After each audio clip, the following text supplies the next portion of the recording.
You're becoming a veteran, man. Yeah, right? It's awesome.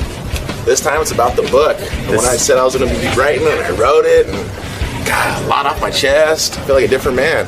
It's called This Is Gonna Hurt, right? Yeah, it hurt. But let me tell you, it was a little therapy that I was able to release to all my fans. That's pretty cool. For sure. So excited to, sort of get inside the book with Howard and...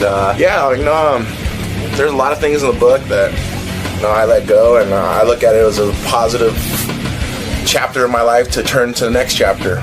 With my parents and everything. My mother did a lot for me, gave me a second chance in life, and in the book it talks about it. Been through a lot of horrible things, and there was 3 choices: dead, in prison, or where I am right now. I'm at Howard Stern, so I guess I've been doing pretty damn good. So I guess I did make the right decision. Cool, man. We'll see you inside in a few minutes. Awesome. Tito Ortiz is here. He dates Jenna Jameson. He is a UFC fighter, you call that? Ultimate Fighting Champion, right? Yes, sir. But I think he's sick of the UFC. He doesn't get paid enough money. I don't think he likes the management anymore. No. Look at this guy. He's businessman today. He's bigger than ever. Suit. You look like a businessman. Yeah. What's going on with you? You're like businessman Tito Ortiz. All right, well, I do own a clothing company, Punishment Athletics, so, Is this one of your suits? Yes. Let me see. Stand up. Let me take a look. Model this. And what's on the tie? Punishment. Wow. You look good. Nice, huh? Thank you. You designed that suit? Or you just pay someone to design that? Both. How you doing, man? Really good, man. Really good. So you're quitting UFC. Is that suicide, career suicide? Or No, I'm not quitting. I'm just moving on to a bigger and better company, I guess you can say. Is that the one that's doing the CBS television fights? Possibly. That's one of those ones that no one knows the information yet. Your point about fighting is that you guys are pulling in the kind of numbers boxing used to do on pay-per-view. Yes. And then when it gets time to be paid, the fighters get very little percentage of the money. Probably about 3%, maybe, if we're lucky. Your point is that Mike Tyson used to go on pay-per-view and make, I don't know, how many millions? 25, 30 million. And you're not looking for 30 million, but you're I'm saying just if I can... for a fair cut, If you can generate 30 million, maybe you'll get 10 of it. Exactly. So what do you think the average... now that Ultimate Fighting is even more popular than boxing, I would say, and you're one of its biggest stars, how much do you think you should be getting per fight? It ranges. A percentage of 10 to 20 to 30%. Just a fair share is what it what it deserved. I think. What'd you get paid for in your last fight? $210,000. 210. Yes. And the guy you fought got 210? No, I think he made maybe 25,000. I'm not 100% sure. 25,000. And how much do you think the fight generated? I don't know. Hopefully we hit 1 million pay-per-view buys. I'm hoping. 1 million pay-per-view buys. So how much does it cost for a special? About $50. $50. Yeah. And if there's 1 million buys, I'm going to do some quick math. Give me a second. Go ahead. It's not that hard. Now, I know 5 and 0 is 50. Oh, okay, Howard, we start with that. really 50 easy. times 1 million. That's $50 million. Good wow, for you. That's pretty All right, good, so it took me a minute. I mean, who wouldn't have to think about it? You don't want to get the wrong answer. Yeah. So you're saying in a fight that generated $50 million, you got paid $200,000. Yes. We get a little piece of pay-per-view, but that's just hoping that we do 1 million pay-per-view buys. So then you go on the air and you're not afraid of any man, and you go on and you talk about your boss, that guy, what's his name, Dana? I don't remember his name. I really don't. He's at the point of not even mentioning the guy's name. Yeah. Are you guys involved in a lawsuit or something? No, not at all. I'm continuing a different chapter of my life. And wow, you won't even He's mention the guy's name. erased him. Yeah, You're gonna pretend you don't remember this guy's name. Yeah, no, he's Howard. I mean, when you used to be at your old radio station, you didn't like the people you worked with either, so that's why you're to a bigger and better place, like Sirius. Right. Who did you used to work for? You don't know. I don't remember their name. Exactly. Same thing. I'm in the same situation. No, I used to work for, Viacom. And I understand that. Listen. And you spoke out. You spoke your mind, and I'm speaking my mind, and I'm in the same situation. So are you considered a troublemaker in your industry? Of course. You are? Yeah, if you don't go with the company, you're against the company. What company are you with now? I'm with the Tito Ortiz company. Good idea. In other words, what you're saying is, if you choose to fight someone, maybe set up your own pay-per-view. I'll be doing my own promotions, and I'll be co-promoting with possibly some other companies that have already started their businesses. Well, who are you going to fight? That's the question, yeah. We got to find the toughest guy possible. Who is the toughest guy around beside yourself? There's a bunch of guys who are very tough, you know. You got to look at the ones who are going to sell the most tickets. You ever lose to anyone? Of course. Actually, I just lost 2 weeks ago, Howard. I lost a decision to a guy who ran away from me. If anybody got to see the match, he ran away from me for 3 rounds. And you lost the decision. Do you think it was because the guys who you work for? 100%. You do? They put me against a guy who would run away from me and try to pick points. And anybody watched the fight, I came to fight. I tried to press the fight. There's a few times I was like, come on, man. Stop pussing out. Let's fight. What's the best way to fight a man? Let's say I'm in the street. I've got to fight a guy. What's the most damage I can do? Sock him? The best way Chuck Zito told me to punch a guy in the jaw here, and you'll knock him out. Yeah, I usually talk my way out of it. I'm like, hey, on the street, you talk. Yeah, give you advice have to. pussies well, like all of me. a sudden, someone pulls a gun on you. You'd be pulling Matrix and stuff and dodging bullets. Yeah, I don't know that move yet. But a pussy guy like me, I get one shot at this. What's the best thing I can do in a street fight? Talk your way out of it. Talk my way out of it. Of course. Oh, boy, that always So you works. got the Yeah, best it weapon does. already. Well, Yeah. the best thing is just kill the anger right off the bat and go be positive and try to reinforce good nature around it, and you'll solve it right there. After your last fight, you were not allowed to do a press conference after the fight. Why is that? I thought we lived in the United States of America, right? Yeah, we do live in the United States of I America. thought so last time I looked, and I walked up and they're like, you can't come in. I mean, you can't come in. Who told you can't come in? One of the ladies who worked for the UFC.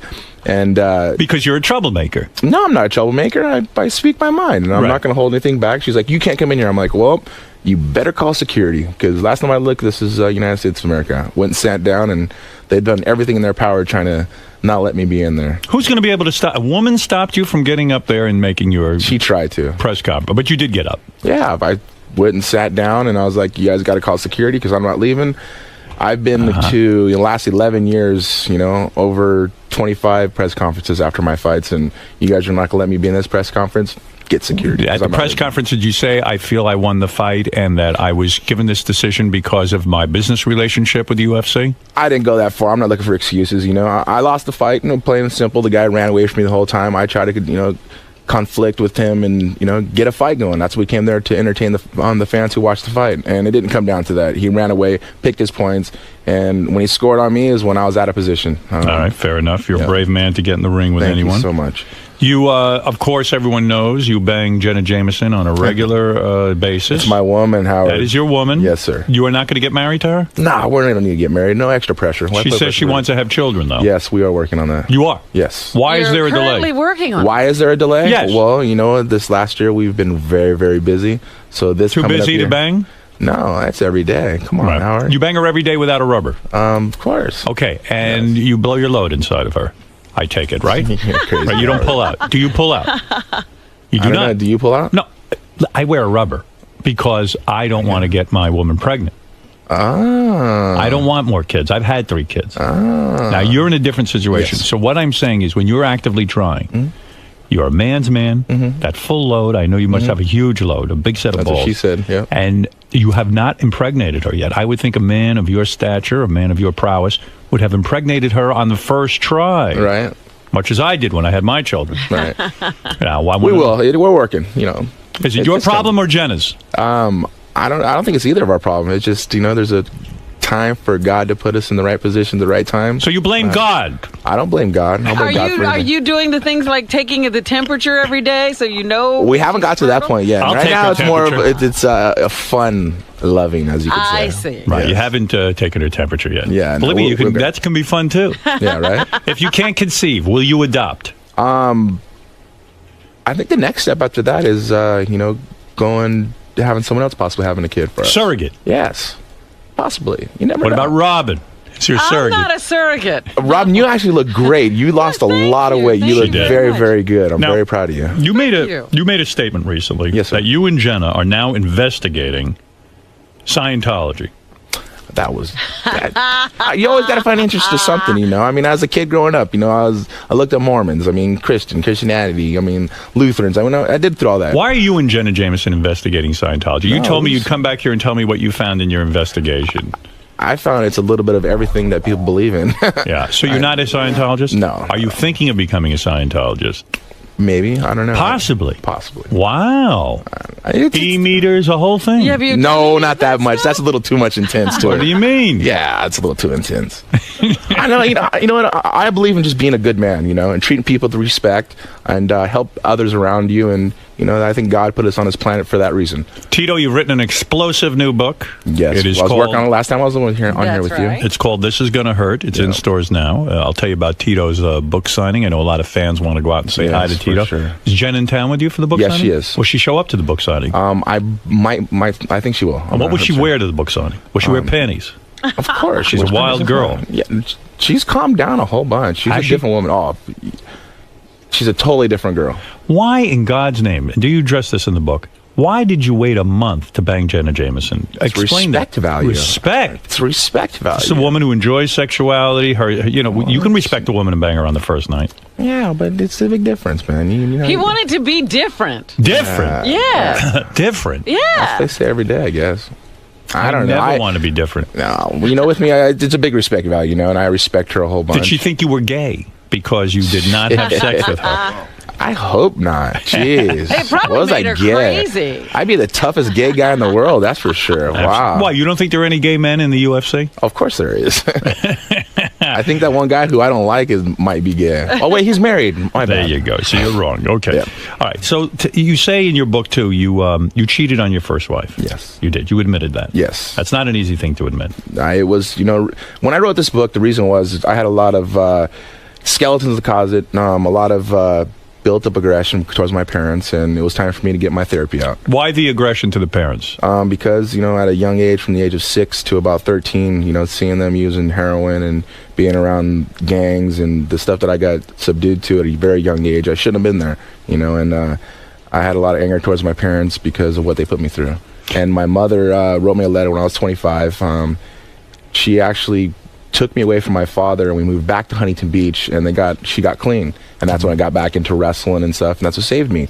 And I got to thank my mother for her being a complete heroin addict, to cleaning herself up and changing her whole lifestyle because of me for my future. I thank her 100%. Well, yeah. I mean, the heroin addiction is a pretty strong grip, and the fact that she did something for you, as opposed to herself. I mean, she was with my father for 15 years, and that's very unselfish of her to do what she did, and give me a second chance at life. Let me understand something, Tito. So you're saying when you were growing up, your mom and dad were both on heroin? Correct. And they abandoned you? Pretty much. I would be there to be fed, have clothes on my back to get to school.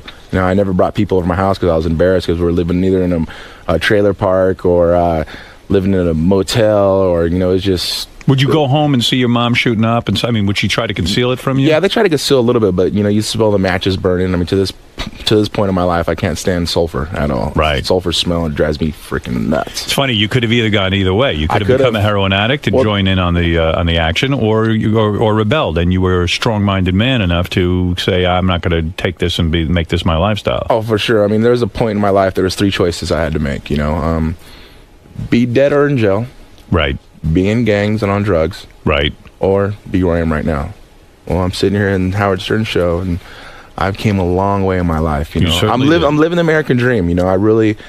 People say that you're destined to greatness when you are. Well, no, you take choices in your life to make those destinies happen. So your father, you don't have a relationship with? Actually, Howard, I spoke to him about 5 months ago, the first time in 6 years. Why do you think he got in touch with you? I got in touch with him. I see. You had told him, "No way I'm being in touch with you. You wrecked my childhood." Yeah, it was just, I had a lot of hatred towards him, and it's time to really suck it up and face your anger and face your demons. And I went and sat and talked to him for about a good 3 to 4 hours, and Did you ever beat him up? He quit on us. Did you ever beat him up? Never. Never punched him in the face? Never. You wanted to? No, I never did. Think that's why you were a great fighter? You were really punching your dad and your mom I was a great fighter because I have my older brothers, Marty and Jim and Mike, who used to beat my ass every single day. In a way, if they beat your ass and you fight back, you become a great fighter. I remember my brother Marty, asking him, I'd be crying, "Why do you beat me up for?" He's like, "So you could be a tough kid and you take care of yourself when you get older." And I was like, "Gee, what a nice guy." Thanks a lot. Yeah, I think they're But now I look at him now. Look at now. One of the baddest guys on the earth. So I'm doing something right. Yeah, well, I suppose. But that's a painful childhood. Now, did your father's clean now and all? My father is clean. When I spoke to him, he looked awesome. He looked really, really good. My mother's been clean for, almost 16 years now. And they're both Do you take doing care great. of your parents now? I don't take care of them. No, I don't. I take care of my ex-wife and my son 100%. Actually, I gave all my money to him. Now it's time to start all over again. No kidding. Yeah. When you say all your money, you mean half your money. No, I mean everything. You gave him everything you owned. Everything. It's my son. I want to make sure, and I have a great ex-wife. Her and Jenna are really, really good friends. We actually had our birthday party. Could never get them in bed together? No, I wouldn't want to do that. You would never want to be in bed with your ex-wife? See, people are so Jenna? used to, like, you're Jenna Jameson, the porn star, Right, you must she be brings having a home porn girls life, to you. yeah. And, But Tito, I know Jenna, and I got to tell you something. She does love women. Not And men. anymore. She's a different woman now, Howard. She doesn't want to be. Wouldn't She's you in a want different that? chapter of her life. But wouldn't that excite you No. if Jenna was the girl who brought home a girl once in a while? I'm selfish. You ever I'm go very jealous, too, so I'm very selfish. Do you ever go to a strip club with her? We've been a few times. Okay. Does Jenna mess around in front of you with the other girls? No, not at all. You're kidding me. No, I don't buy that. Yes, I'm serious. You're telling me that we live normal lives, man. We're normal people, Jenna, like I said, she went to a different chapter of her life now, and she's over the whole porn thing. She's retired. She's done, and she wants to start a family and do the right thing now. And she's an awesome woman, of course. Howard, you do know her, and I like Jenna very much. Yes. I just would insist that she bring a girl home once in a while. I'm not going to be in a relationship with Jenna if she's not bringing a girl home once in a while. You wanted to be in a relationship with the porn star Jenna Jameson. Yeah. Yes, I do. I think when I first met her, I thought the same thing too. But then Really? that was one of those things to have sex the first night, it would have been over. Do you think, though, she has to act like a super prude now because she was a porn star? In a way, she has to, go the opposite way to prove to you? Now all of a sudden, she's a Mormon. No, not at all. You got to understand. I mean, She still wears hot Jenna's outfits. a totally different. She's a hot outfit. She's a beautiful ass. Would she, man. She's would she still walk around? Would she still walk around naked for you Yes, and let you all look? the time, of course. Would she masturbate in front of you? We have fun, dude. You do? We're very colder with everything with each other and only with each other. Oh.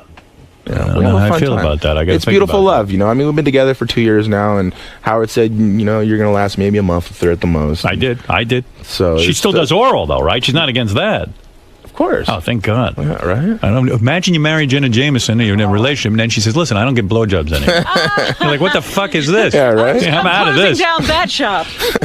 I mean, for God's sakes. Well, this is exciting. You got a book. Yeah. You're The on- book's doing really good, too. I'm really happy because it was like the opposite side of it. People are so used to seeing the fighter guy that gets in the octagon and the mean Huntington Beach bad boy flipping people off and doing that. It's This kid is the real who grew you. up. It's the one who grew up. It's your life story. I've lived through a lot, Howard. At a young age, I'm 33 years old. I'm still going to compete and fighting for another 3 more years. But it's a new chapter in my life that's turning over. When you started dealing drugs as a kid, Yes. was that because you saw that was the culture you were in? Your parents were Exactly. Were your parents proud of you? In a way, heroin. They didn't addicts know. were proud. I kept it hide. No one knew about it. Only the people who I dealt with and so forth. I mean, we sold marijuana, and that was, just one of those things was to pay rent. Right, I understand. To put food on the table, and I was a thug kid who didn't understand anything at all.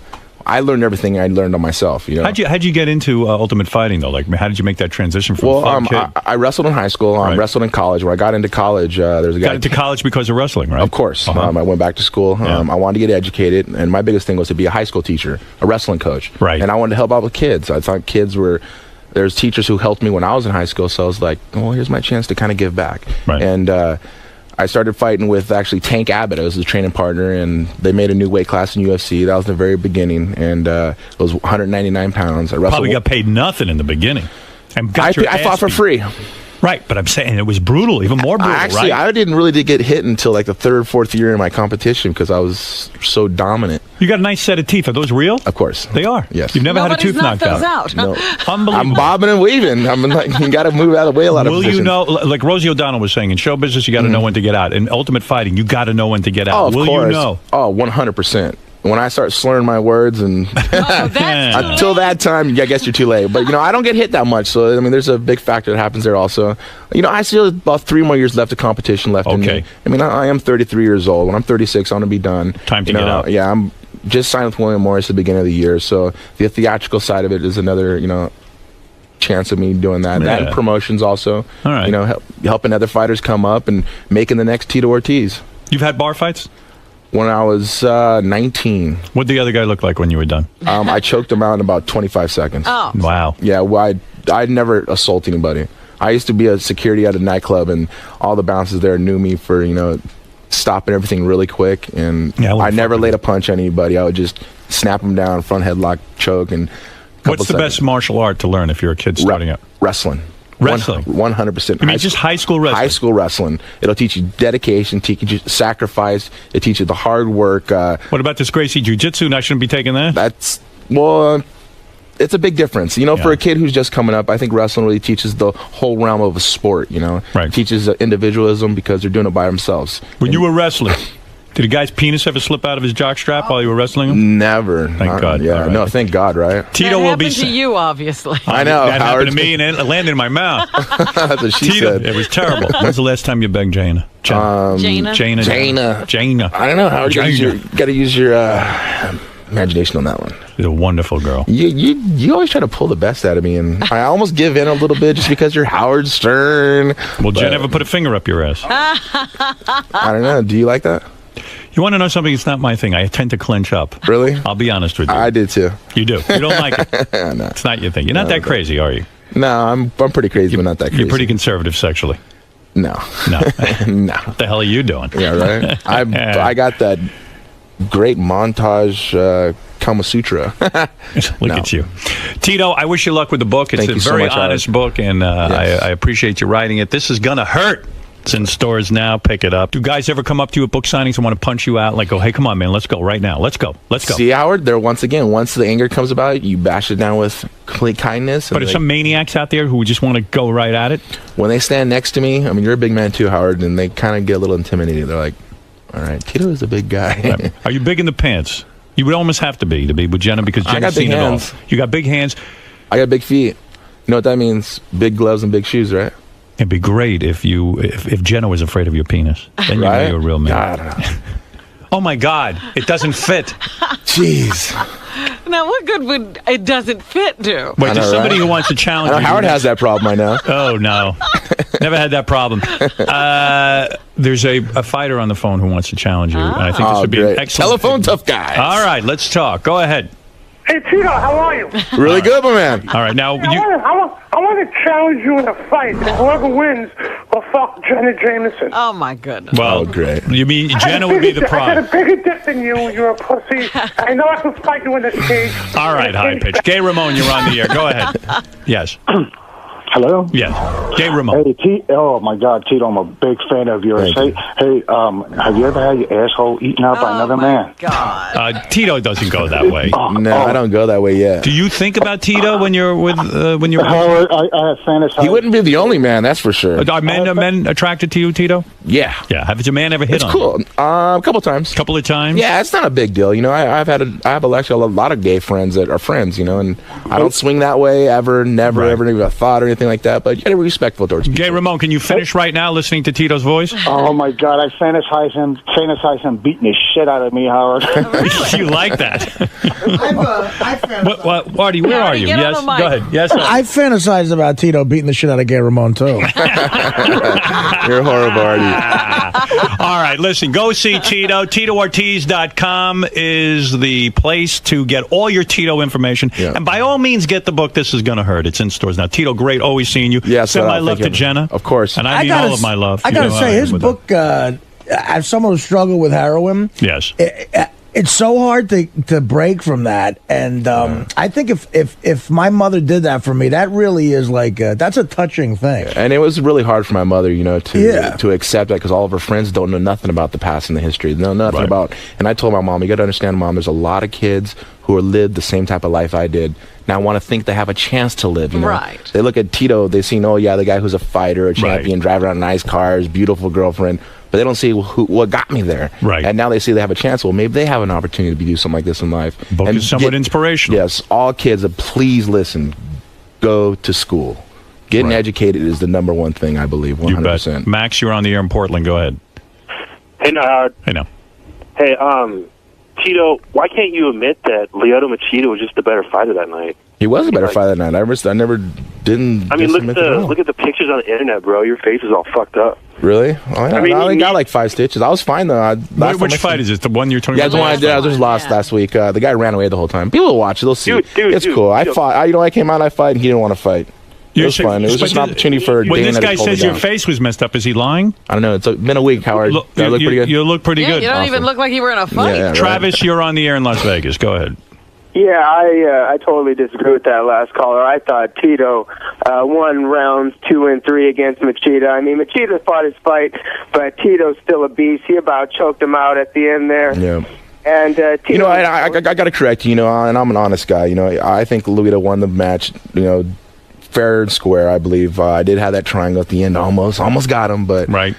For him running away, this is ultimate fighting. This is fighting that really, it's a one-on-one competition that they need to compete against each other, not get 1 point and run away. How Machida is doing, and I think I let a lot of fans down by doing that. But I appreciate your support, man. Trevor, go ahead in Bakersfield, California, with Tito Ortiz. The book is called "This Is Gonna Hurt." Bakersfield. Hey, Tito, I had a question for you. Since everybody in the UFC kicked your ass, what are you going to do? Go over to WEC, maybe become a superstar or something? No, actually, I believe the only person left there was Chuck Liddell, and Machida, the one that beat me. So, hey, I got to give it to you, but Machida ran from me the whole time, man. Yeah, well, there you go. So people seem to generally agree with your assessment. This is not just bullshit. Well, believe me, it was, and it was a tactic on the president's part on UFC of give me someone who's going to run and strike, who's not going to stand in front and punch with me. Part of the fun of the UFC is that you guys are just going at it. Yeah, that's what guys buy pay-per-view for. That's why they buy a Tito Ortiz pay-per-view, because they know I'm going to bring the fight when I fight. You bet. All right. TitoOrtiz.com, the book, This Is Gonna Hurt. Thanks, Tito. Great seeing you again. Without a doubt. Come see us again if you would. Yes, for sure. Tito. So that went pretty good. Some heavy stuff, man. Yeah, it's my life. I've lived an interesting life, a very self-told story that I either be dead or in prison or here on Howard. And I'm doing something right, so Right, you mentioned that Howard's sort of like a benchmark to measure your success. Oh, for sure. I mean, Howard's the best talk radio in the world, man. So to be here and to overcome everything that you have is... And I look back at my history, 11 years of competition and fighting, but I'm still going on to bigger and better things, and I'm really proud of my book that we wrote, and hopefully a lot of people take something out of it, of an inspiration, and that's the biggest thing of all of it. Cool, man. Well, thanks for stopping by, and good luck with the book, man. Without a doubt. Thank you much, guys. Howard Stern.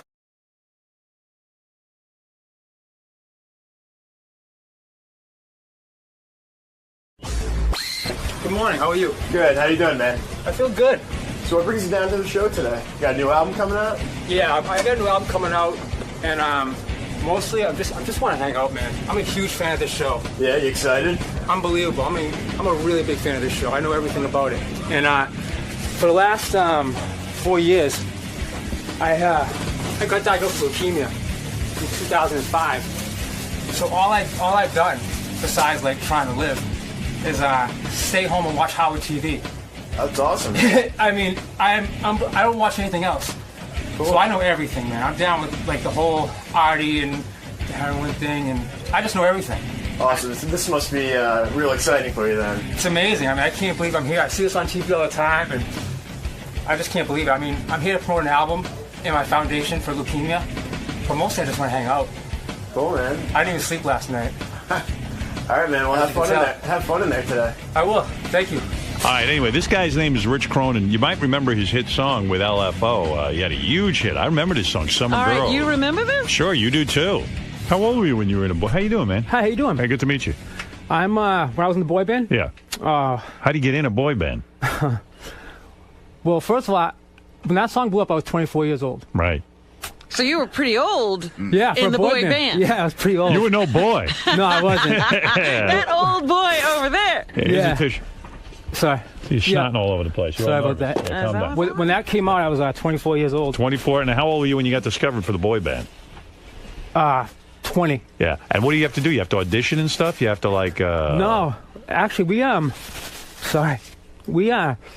from Boston. Yeah. And I know, we can tell. Sorry. That's good. No, I think the accent. I'm sorry. one of my friends and I, he for some reason he went on tour with the Backstreet Boys, right? Who were nothing, right. And he was always talking about, we got to get with this guy Lou Pearlman. Right. Lou was this guy. There was this guy Lou Pearlman who was this incredible producer, if you will. Well, what happened with Lou? Because I knew Lou. Lou used to own Blimps or something. I don't know how he knew about the music business, but after New Kids on the Block, he just got this idea to put together a boy band. I mean, he had a lot of bands. He had, what was Justin Timberlake's band? Yeah. He had NSYNC, he had Backstreet Boys. He had, my group, we sold LFO. 4 or 5 million records. And E-Town. O-Town. O-Town, whatever it was called. He, he never thought anything was going to blow up. And then when the Backstreet Boys blew up and NSYNC blew up, and then, we started to blow up, not as big as them, but we blew up. He bought a fucking house that was incredible. It wasn't even a house, it was a hotel. Right. On this incredible lake. He started buying Bentleys. He had a $250,000 Rolex with diamonds all over it. Meanwhile, he's stealing all my money, everyone's money. So we all knew it. You never got paid? I didn't get paid anywhere near what I should have. Really? Nothing. Well, and like, didn't your parents or somebody step in, or your accountant go, hey, wait a second, we're not getting paid? We were always on TRL. Right. We were always, starting to sell a lot of records. Yeah. And I started to say, well, where's the money? Right. And it was like, it was just nuts, man. The guy was such a creep. And Did you make I know enough the money? Backstreet Boys had to sort of legally get away from him because he was, Yeah, so did the NSYNC. contracts were so ridiculous. And Sync had to leave. Everyone left him. Did you end up making any money? Yeah. Did you become a millionaire? No. Not a millionaire. Wow. And I should have made like at least $2 million, $3 million. Wow. Right. Easy. But Yeah. see, here's what it was. I wrote all those songs for LFO. Right. I wrote like Summer Girls and all of them. Right, so that's your publishing and all that. Yeah. So when that song blew up, I thought, well, wow, I'm gonna get a publishing deal now. Right. He offered me $20,000 for my publishing. Oh, my God. Did you take it? Well, I was thinking about taking it. Yeah. I was like, holy, I never had $20,000. I Right. never had any money. In one lump sum, yeah. No, never. I was excited. Oh, he's a real Colonel Tom type, yeah. And so one of my friends said, are you going to take $20,000?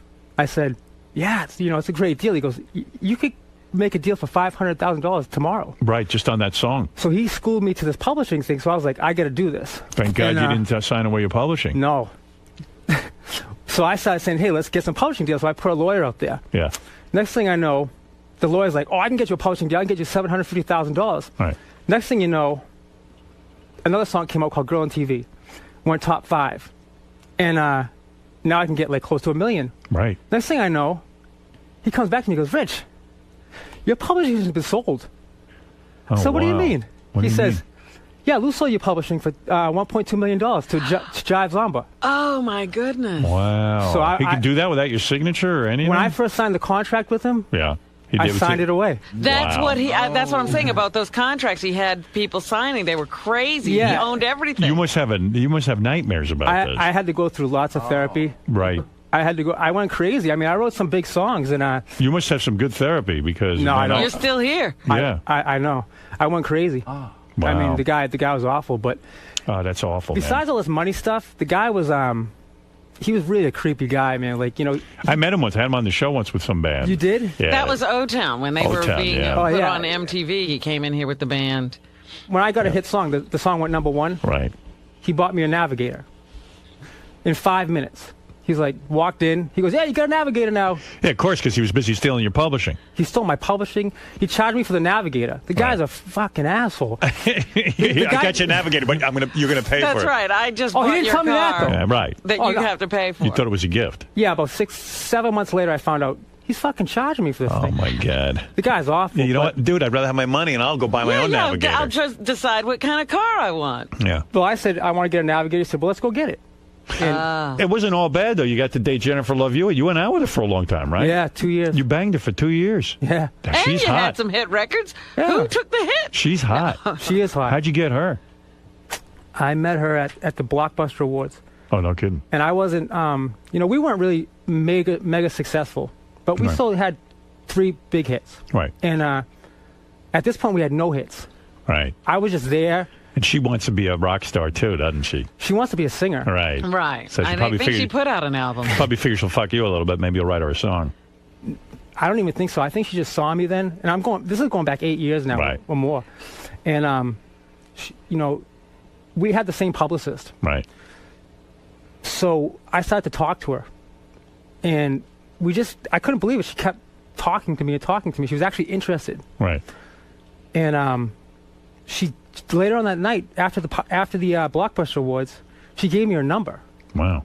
I was I was floored. I was Right. like, well, because she's rich and she's hot. But besides that, I actually was a big fan of hers. Right. I worked at Blockbuster 2 years before. I have two things I like about her. Yeah, I mean, I worked at Blockbuster 2 years before that, like putting the movies on the shelf. Right. And every time I saw a picture, I say, oh, she's Super really hot. Yeah. And now I'm at the Blockbuster Awards. And she's putting the moves on you. The girl on the video cover just gave you her number. So did you call her right away, or did you play the game and wait a while? No, I mean, I was so anxious about calling her.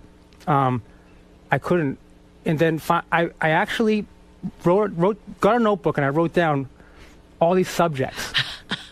Like, so you needed crib notes. Oh no, I had the paper was there. I was Shit like to talk about with Jennifer Love so Hewitt. when there's a quiet point, I'll talk about this. Right. And this, like, I couldn't imagine there being any quiet points in the conversation. Right. I would be awkward silence. So I actually called her up, and Right. she answered the phone. Wow. And we talked for like 2 hours. Did you use your notes?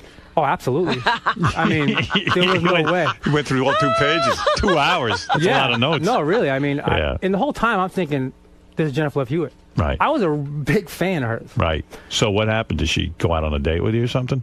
About a month and a half later, No. she says, why don't you come out to L.A.? Now, mind you, I had no money. I was negative money. Right. I didn't have a cell You'd phone. have to go to Lou. Yeah, it's like how do you Exactly, You I have to did. play with Lou's dick. Dude, it's awful, right? So Yeah. so Lou goes, I got to get out to L.A., Lou. Love wants to see me. Lou was like, oh, this could be good. He goes, Right. come out to L.A. with me. I was like, when are you going? He goes, this week. Right. He goes, come with me, because I'm shooting my movie out there, which is another story. But so I go out to L.A. and he goes, you can stay in my hotel with me. Oh God! Oh, no. I have a And big your roommates. I have a big suite. So anyways, I went. Right. And I was like, okay, I got to go. So I'm getting my clothes out real fast in the room. It was a Right. big suite. Uh-huh.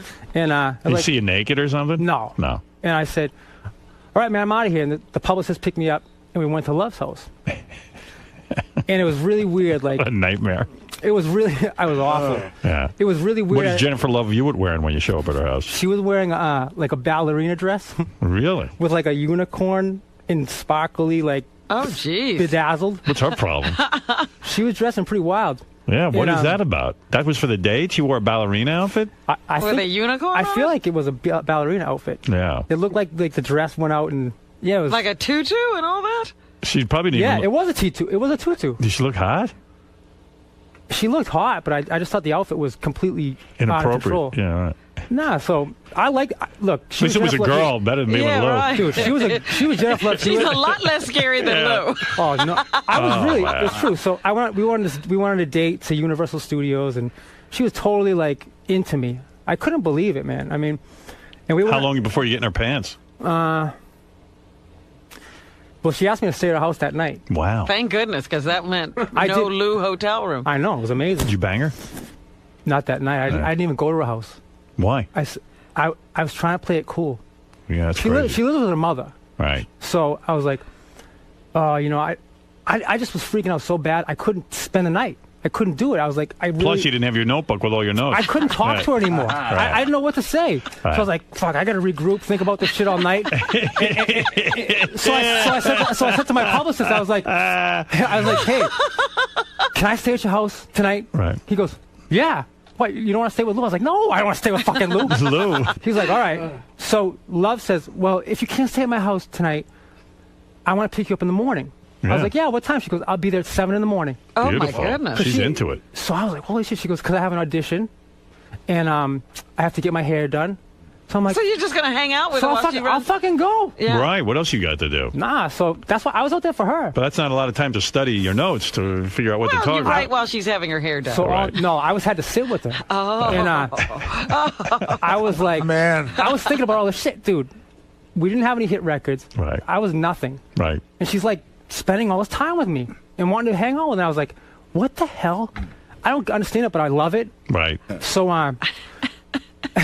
so she gets there at 7 in the morning. She hands me a Mentos, like those colored fruity Mentos. Yeah. Yeah. She goes, these are for you. I was like, thank you. And she's like, well, let's go to get my hair done. I was like, all right. And we're in her little Mercedes, like the smallest Mercedes available Yeah. on the market. And I'm in there like, oh, this is great. You know, 'cause I'm 6'3". And I'm like, this is great. This is awesome. Yeah. And I'm sitting there trying to think of shit to say. All right. And I was having a hard time. She did all the talking, though. You shouldn't shut up. My head was spinning, but I was thinking about her, and she was like, hey, will you? She goes, I'm going to get out of the car here. We're at the hair place. She goes, I'm going to get out of the car here and go in. Will you park my car? Wow. I'm like, oh, jeez, I don't know. I'm going to crash this thing. So I don't know my way around here. The thing's fucking miniature car. Right. And I'm like, yeah. Where the fuck are you going to park it? I'm going to park it? I'm an awful driver. I'm a fucking awful driver. I don't know where you are. I didn't know where I was. I had no idea where I was. And the blocks are fucking huge. I'm like, yeah, I'll do it. She got in there. I was like, holy fucking shit. So I'm driving around like the block. I'm like, oh, what the fuck? I finally parked the thing. Sweating bullets. Right. I walk in the room. I'm like, yeah, your car's out there. It's fine. She was like, cool.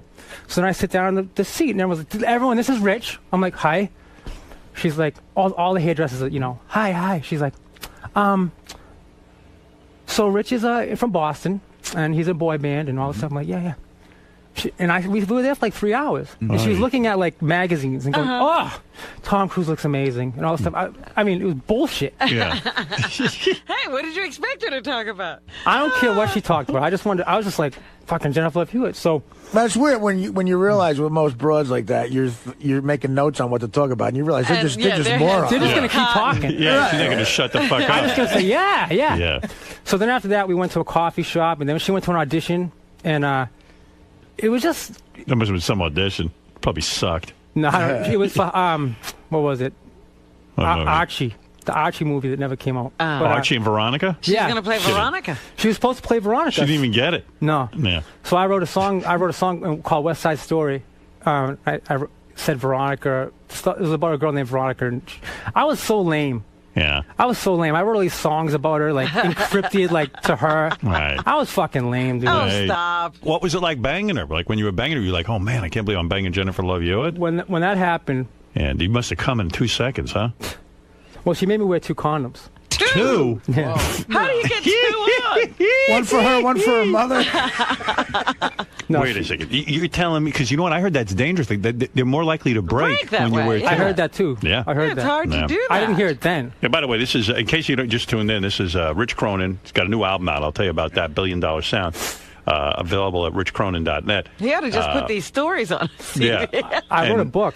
Really? You got Good. a book too, right? Well, I don't have a. Yeah, I wrote a book. Yeah. Can you get it anywhere? Or I'm gonna try. Yeah, No, you'll you get haven't it. got a You'll get publisher it. yet? Yeah. I haven't You even got, tried. God. you got some good fucking stories, This is dude. amazing. I have so many stories. And you but had leukemia too, right? You just got over that. I had awful leukemia. I got this. It was called AML, and I just went to the doctor one day. I was losing weight, and my father was really nervous. I was home. I was living in Orlando at the time, and I went to visit them. And he said, the minute I walked in, he said, "You look like shit." Right. I was like, "Thanks." He says, "You got to go to the doctor." So about, in 2 days, I went to the doctor. The doctor says, "Wow, you don't look good. I think you have mono." I said, "Oh, mono, whatever." He goes, "Let's take a blood test." And they took the blood test, and I had leukemia, AML. Cancer. Awful. It's supposed to kill you in 8 weeks. How'd you beat it? I don't know. How long ago was this? 2005. I got diagnosed. Are you all right now, or you? I am. I don't have it. So what happened Gone. was It left you. I got the leukemia, and it was like, this is the worst one you can get. It's very rare that a young guy gets it. So usually older men will get it. Why do you think you got it? I don't know. You don't know? I have good luck. I don't know. It's just awful. But I got it, and I went through all this chemotherapy. And man, and a year later it came back. Oh. Wow. So the doctor said, "Look, the only choice you have is a bone marrow transplant." And my brother and sister didn't match me, nor my family matched. So they said, "Well, we're going to try to look for one for you. But meanwhile, we have to get you back into remission if we can." So I got a bone marrow transplant. Eventually, I got back in remission, and I went through all this radiation. And damn. That must be painful shit. Yeah, man. And then in June, I had a stroke. Good Lord. From the treatment they were giving me for the leukemia, they were giving me this stuff called IVHG at the hospital. And they put the thing in my arm. I was there. It takes 5 hours. And I'm sitting there. I went to sleep, and the doctor woke me up. He says, Rich, sit up. Because I was in the bed. And I said, all right. And I couldn't sit up. Uh-huh. And everything, I felt really weird. Everything seemed like it wasn't real. He goes, come on, sit up. You realize I wasn't kidding. Yeah. My face started to droop. And he goes, oh, my God, he's having a stroke. Jeez. So. It's a good thing they woke you up. They baby. caused it. Yeah. I think. I mean, it happened right there. And they told me, look, this is from IVHG. Yeah. What is IVHG? Exactly? I have no idea. Something to help your immune system out. Man. So you think you beat it or what? What's going on now? I hope I beat it, man. You got the bone marrow. I got someone else's bone marrow. Uh-huh. If I had a kid, which I couldn't because I had so much radiation, and if I did, it wouldn't even be mine. It would be like this other guy's thing. Right. Yeah. There's more of this other guy in you than you. Oh, 100%. I'm not even there anymore. So when you were fucking Jennifer Love Hewitt, get back to that because I broke it up a little bit. So Jennifer Love Hewitt, when I first had sex with her, she goes, wear 2 condoms. Yeah. Did you think that was weird? How'd she look naked? She looks great, man. Yeah. I couldn't believe what was happening, you know. Right. But I don't have anything bad to say about her, you know. She's a great. Good in bed? I thought so. Fully shaved vagina? Yeah. No kidding. Yeah. No, that turns me on. But I have nothing bad to say about her. I mean, right. Obviously I had sex with her. I was with her for 2 years. Yeah, but she was cheating on you like crazy, though, right? Yeah. That's a What? bummer. Yeah. Jennifer Love Hewitt? Jennifer Love Hewitt gave him a ring, like a promise ring. She's like a dude. He's more like the chick, and she's like the dude. She's giving the rings and then going around. And he finds out she gives a ring to all the fucking guys, and she's fucking a bunch of guys, right? Yeah. How many guys was she doing behind your back? Did you find out? Yeah. Well, no, I don't know. She gave me a ring, and we went to Cartier in Beverly Hills, and she's like, "Oh, I'm going to give you something very special. I've never done this before, and I have to give it to you." And I was like, "All right." And she goes into the place, she comes out, and she gives me this ring. It's like the infinity ring. And I'm like, wow, she's fucking in love with me. Right. We're going to get married. This is the ticket. This is unbelievable. Right. I'm going to fucking marry her. You're going to be Mr. Jennifer Love Hewitt. She goes, listen. Yeah. I want to marry you. We're going to be together forever. If you wear this ring, it's forever. I'm like, oh, yeah. Let's go. I fucking found out. It's my ticket out of Lou. Dude, this is the How only long bit- did it take you to find out? You found 2 out years. what? I found out. So I did this reality show called Man Band, Mission Man Band. It's the worst name ever. And the worst show ever. Right. And it was me, Jeff Timmons from 98 Degrees, Chris Kirkpatrick from NSYNC, and this guy from Color Me Bad named Brian Abrams. Whatever. And Color Me Bad. I'm talking to Jeff Timmons goes, hey, you and me have something in common, man. I'm like, what? Jennifer Love Hewitt. I'm like, what? No, I'm really like, what? Yeah, you're like in love with her. I mean, we've been broken up for 5 years. I was like, what? He says, yeah, man, Jennifer Love, you and me. I was like, oh, what the fuck? Because I always asked her about that. Did you ever get with it? 90 Degrees. I was nuts. Yeah. Did you ever get with this guy? No. She goes, yeah. In fact, one time, she wanted to marry me. I said, what? He goes, oh, yeah. She took me to Cartier in Beverly Hills. Oh, my God. And she gave me She's like Errol Flynn. She gave me this thing called the infinity ring. I was like, she gave me the fucking infinity ring. Yeah. And she gave me the whole speech. She gave me this big speech how she wants to be together forever. I was like, what the fuck? What is she, like a sociopath? Oh, man. That's So wild. when that happened, Yeah, that sucked. When that happened, your head must have been spinning. I was lost, man. Yeah. This was like 2 years ago. Bro, that's tough stuff. It was rough, man. Yeah, man. But this boy band stuff's tough. So now you're doing a solo thing, huh? Yeah, I have a solo record. Yeah. And I'm pretty excited about it. I think it actually came out pretty good. Yeah. So I guess Jennifer Love dumped you. I mean, you don't see her Oh, yeah, anymore. she dumped me. What happened was at the very end of that relationship, she was in New York doing a movie, and Us Weekly, that magazine, I get a phone call from someone at my record company. They go, Rich. Yo, we got something in common? No, he goes, Rich, get Us Weekly. Just came out. Yeah. I was like, why? What's up? He goes, just get it. I was like, no, seriously. He goes, just get it. Bye. Hangs up. So I lived in the Prudential building in Boston. So right downstairs in my building there was a supermarket. So I was like, all right. So I go down. I'm like, maybe there's something cool like Rich Cronin this. I don't know. Must be about me. No. It was a fucking thing about Jennifer Love Hewitt in New York City. All these paparazzi photos, like her with 7 guys. 7 guys? Something like that, dude. Oh, my God. She was this one guy, dude, check it out. She was with this dude, some guy on Broadway. Yeah. By the way, I went to that play with her. Wow. To see the Full Monty. Patrick Wilson. She was with Patrick Wilson. Meanwhile, you took her to the play. She took me you to the play.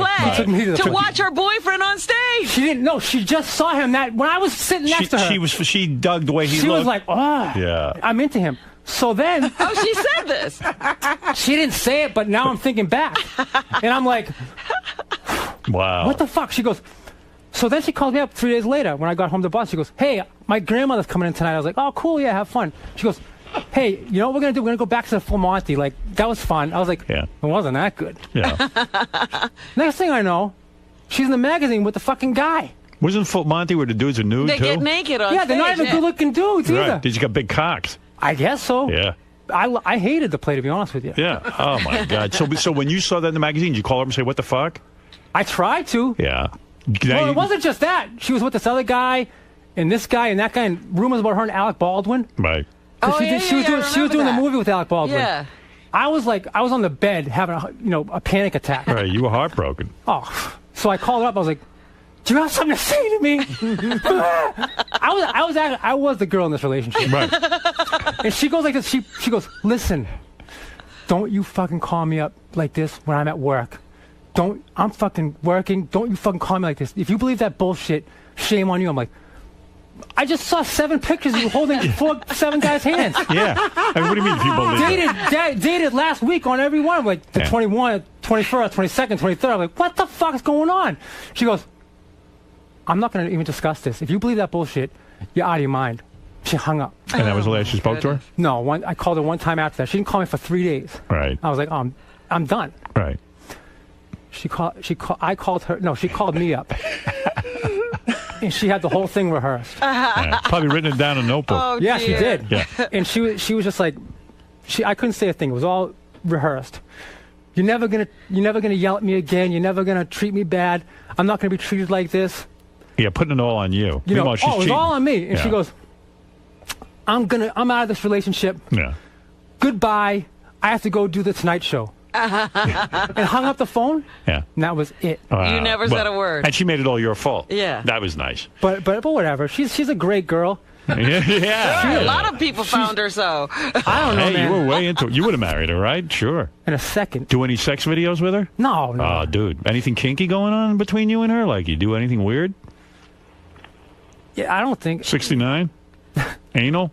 Yeah? Anal? No. 69. No, yeah. Yeah, I would do that with her. Totally 69. I just, Does she eat ass at all? No. Too bad. She ain't that crazy. No, she wasn't. She was, again, she's just out there doing her thing. That ain't the type of broad that would have stuck with you through the leukemia, I'll tell you that. No, I don't think so. Yeah. But honestly, do you have a dirty little name for her in bed? Missy, I call it. Missy? I called her thing Missy. A pussy. Yeah.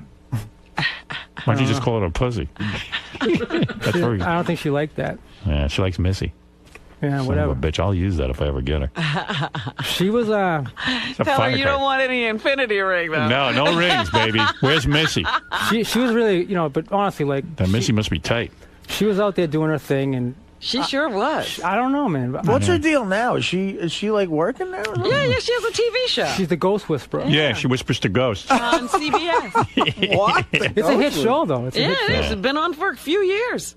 All right, so anyway, the new single now from Rich is from his album $1 Billion Sound, available at richcronin.net. Also, for more information on Rich's Leukemia Foundation, you go to richcroninhopefoundation.com, charity thing you're involved in, right? Yeah. And here's a little bit of your tune, your new one, right? Yeah. Anything about Jennifer Love in this, or no? Yeah. Yeah? I think Really? so. Well, you still hung up on her. Yeah, a little bit. No. This song's about what happened during the whole boy band thing. Oh, yeah? Yeah. They say hindsight is 20/20, and that's plenty good advice. But in time, we all roll dice. When I was 15, I fell in love with that noise on the radio. It drove me crazy though. Of course, I knew that I didn't have a chance. I'd make it one day, no matter what the circumstance. Cause I just couldn't say no. Crumpled up paper on my bedroom floor. Song after song, lyric for lyric. My dream was out of reach, man, I couldn't get near it. Until one day I was standing right there. Could someone please tell me how the hell I got here? So here's the story of your life. Who's the broad? Black and white. A girl I'm working with. You doing her? No. You got a girlfriend now? No.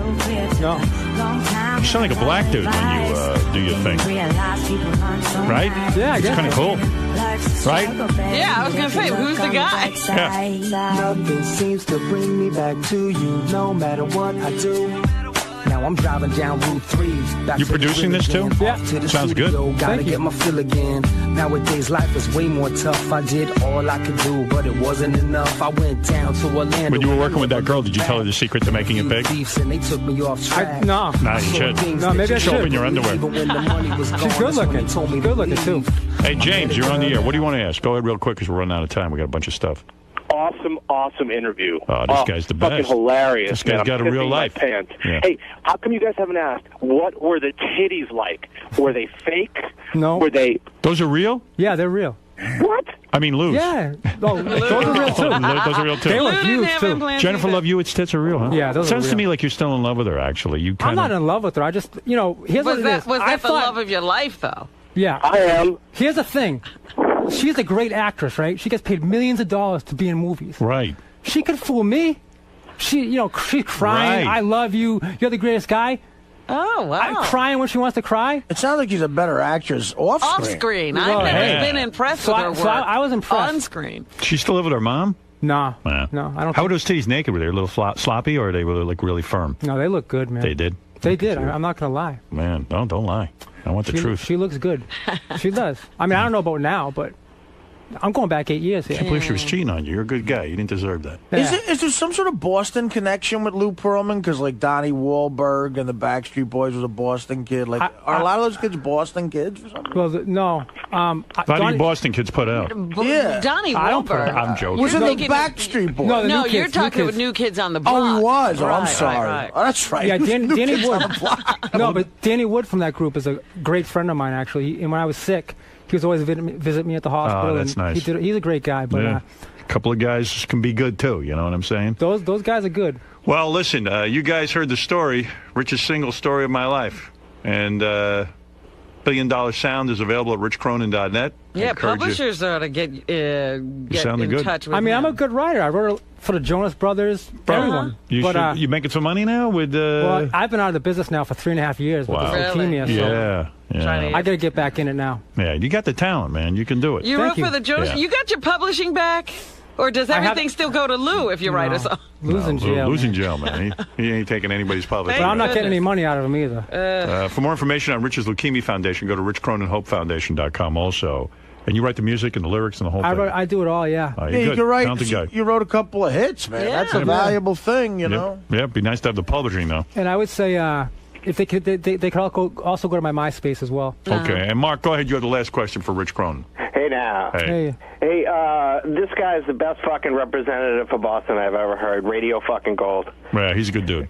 I Hey, like him. I wanted to ask Rich, is there any way to hang out, maybe get some pussy shrapnel? I don't have, honestly, I'm not getting any pussy. Yeah. I'm and really, no Missy either. I have nothing. Yeah. But if you have any pussy, I'd like to hang out with you. Anybody got any pussy, get in touch with Rich for the Rich Cronin Hope Foundation. Yeah, because Rich Cronin, good guy, man. Thank you. Glad I got to meet you. Kid Chris always tells me about you. Said you're a great guest. And he Kid was Chris, right. Kid Chris is a great guy. Yeah, he's a good friend of mine, Really too. supports me. Yeah, nice guy. Great. And you're a good guy, and Thank you. we support you now, too. Awesome. Rich Cronin's album, $1 Billion Sound, available at richcronin.net. We'll be back right after these words. Thank you. Rich, Hey. how'd it go, man? I think I'm going to be in a lot of trouble now. Why's that? I don't know. They kept questioning me, and whenever I'm in radio interviews, I feel really comfortable. I don't realize that there's millions and millions of people listening to me, so I went into the Jennifer Love Hewitt thing a little too much. You think so? Yeah. Think she'll be pissed? Yeah, I do. Told the truth, though, right? Yeah, I could have went on. There's so much to tell. Yeah, I don't know if I should have you have a told book it. inside you. I don't know if I should have told it. I'm really regretting that now. Really? Which part? The Jennifer Love Hewitt stuff. Oh, come on, dude. It's fine. You know, listen. She's you sound like you really liked her a lot, but she really sort of screwed you over, and you know. Don't feel bad about it. All right, man. I'm sure that next week I'll have another guy and he'll have a similar story, and I'm sure there's lots. You won't be on the hook for it. But you were great. Thank you very much. So you had a good time in there? I had the best. I mean, it was surreal because I didn't get to tell him, but I watched the show since whenever it came on the air, 2006. Yeah. I watched it from like that day it came on TV. I ordered it. Awesome. And I was sick, you know, I couldn't do anything, so I've watched this shit. You guys, I know all you. Lisa G, Ronnie, I know all of you. And now I'm in the room. It was just really surreal. Cool, man. It was nuts. All right, dude. Thanks for stopping by today. Thank Good luck. Senator, good morning. How are you? Good. How are you doing today? Better when I'm looking to the camera. So, you excited to be back on the show today? Try to come back on the show? Yeah. What are you going to be talking about with Howard? Just politics? Oh, I think about 20 minutes. What's that? What are we going to talk about? About 20 minutes. About 20 minutes? Maybe 30. I'll let Howard ask. I'll let him ask the questions, since I know he likes to run his show. What do you think he's going to want to talk about with you? Oh, he'll want to talk about Obama. He'll want to talk about my primary race. He'll want to talk about what trouble I got in voting for the stimulus. He'll want to talk about card check and changing the baseline on union representation. He'll want to talk about sex. He'll want to talk about girls. He'll want to talk about anything that comes into his mind, which is a broad horizon. And you're ready for it all, right? Yes, sir. All right, we'll see you in there. I know. I've been on the show before. I know what to expect. Senator Arlen Specter is here, a United States Senator. How often do we see one of those around here? Because we have questions, too. Just because we're idiots doesn't mean we can't ask political questions. We know what we want to ask. Just because we're a little dopey doesn't mean we don't have something to say. Hey, look, we are the electorate. It's not smart people. We represent the majority of people in the United States. We represent There's my senator. There you go. Looking good. How are you, Senator? An honor to have you here once again. Let me clean my hands. Great pleasure. Hi. Don't shake the senator's hands with dirty hands. Yeah. Senator, when you are a senator, do you have to always wear the American flag pin? A lot of guys, I feel pressured into it. You have to wear it. It's almost like a prerequisite. When did that start? Because it wasn't always. The answer is no. Right. But I've been wearing it since 9/11. Excellent. We're at war, and I think it's a good thing to wear. I have the option of wearing my Senate button or the American flag. Wear the flag. I prize the American flag more highly than my Senate button. You can tell that from my voting record. We have a million questions for you because we were talking. We don't know much about politics. We're not. We represent the American people. We don't know anything. Come on, Howard. I've been on the show before. We don't know a lot. But how is your health and how are you feeling, first of all? I'm delighted to say my health is excellent. Yes. I've had a couple of bouts with chemotherapy. Again, since I last saw you? Well, yeah. I had a recurrence of Hodgkin's last year and got through chemotherapy. Was it hell? Yes. And yet you went to work every day? That's right. It was easier to go to work every day than to sit home and feel sorry for myself. Let me ask you. The hard part, Howard, yes, was when I got bald and I was on TV a lot with a confirmation hearing of Chief Justice Roberts and Justice Alito, and I started to get more fan mail or more mail about my hairstyling than public policy. People wrote me and said I should shave my head and become a sex symbol, but I didn't do that for two reasons, Howard. One, my wife was opposed, and with a reason like that, I didn't need another, but secondly, I wasn't qualified. Isn't it frustrating, though, sometimes, you know, we're joking around, but isn't it frustrating that sometimes people are more caught up in whether or not what your hairstyle is as opposed to anything you might believe politically? Well, frustrating in a sense, but your health brings up a lot of sympathy. it's a very personal thing because so many people have health problems, and so many people have Hodgkin's or one malady or another. But how do you keep your mind on work? You know, we'd be consumed with whatever we felt, you know, and how bad life was and why did this happen to me, and, you know, sitting around whining and feeling sorry for ourselves. Yeah, we're a bunch of women. We really do. We complain. Well, the answer to that is when you go into the Senate and you're chairman of the Judiciary Committee, and Senator Biden, who, by the way, is a very, very good friend of mine, now Vice President Biden, has 30 minutes to question Roberts, and he spends 26 minutes before he lets Roberts say anything, and then Roberts starts to talk and he interrupts him, and I have to let the witness answer. That's a great distraction. You see? No matter how bad the chemotherapy is, sometimes your fellow senators are more distracted. But you're going to run for re-election, right? Sure I am. So at this point, with your health, you've done it all, you've been there. Why not take some time off and relax? I'm being serious now. Have you ever sat down with your wife? Well, yeah. Well, I am taking time off. Here I am, Howard. I'm relaxing. You're here. You call this relaxing? Is this relaxing? I'm relaxing for the whole hour. Wow. I'll tell you why I'm running, Howard. Give you a serious answer, and that is that there are a lot of problems. Yeah. You take a look at what's happening today with nuclear weapons. Right. This maniac over in North Korea. Okay, and you got Iran. You got some in Iran, and I've got grandchildren. Right. And I've been in the Senate now. I'm finishing up on 30 years next year. Right. And I've met with the real menaces of the world. Went to see Muammar Gaddafi a couple of years ago. Yes. Went to visit Hugo Chavez not too long ago. Went to Fidel Castro. Met Saddam Hussein, Hafez al-Assad. Now me. Wow. Your list is really amazing. The point is that experience, I think, is helpful. Right. And you've got seniority. You've done some things. You've seen some people. Well, you know what? You have to sit and think. Yeah. All right, you've been there for 30 years. Do you think the country's gotten better or worse over the time you've been there? I think that it's still on the upward climb. You do. You're optimistic. Notwithstanding all the problems, I'm very bullish on the future of America. Now, you voted, and I admire you for this. You were one of the few Republicans that crossed over and voted for the president. You stuck with him. You see that he's an intelligent guy. And you don't always vote.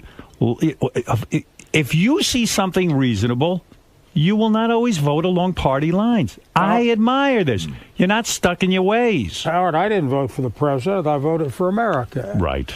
I voted for America because I believe that the economic situation is so perilous that we could have a 1929 depression. That's right. But are there people you must see in your own party who would like to see the country get worse just because it would politically serve their purposes? That crackpot Rush Limbaugh.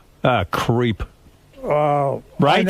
I never attack prominent radio personalities like Come on, Stern. let's go. Like Howard Stern or anybody else, or people who buy. You okay with Limbaugh? You like him?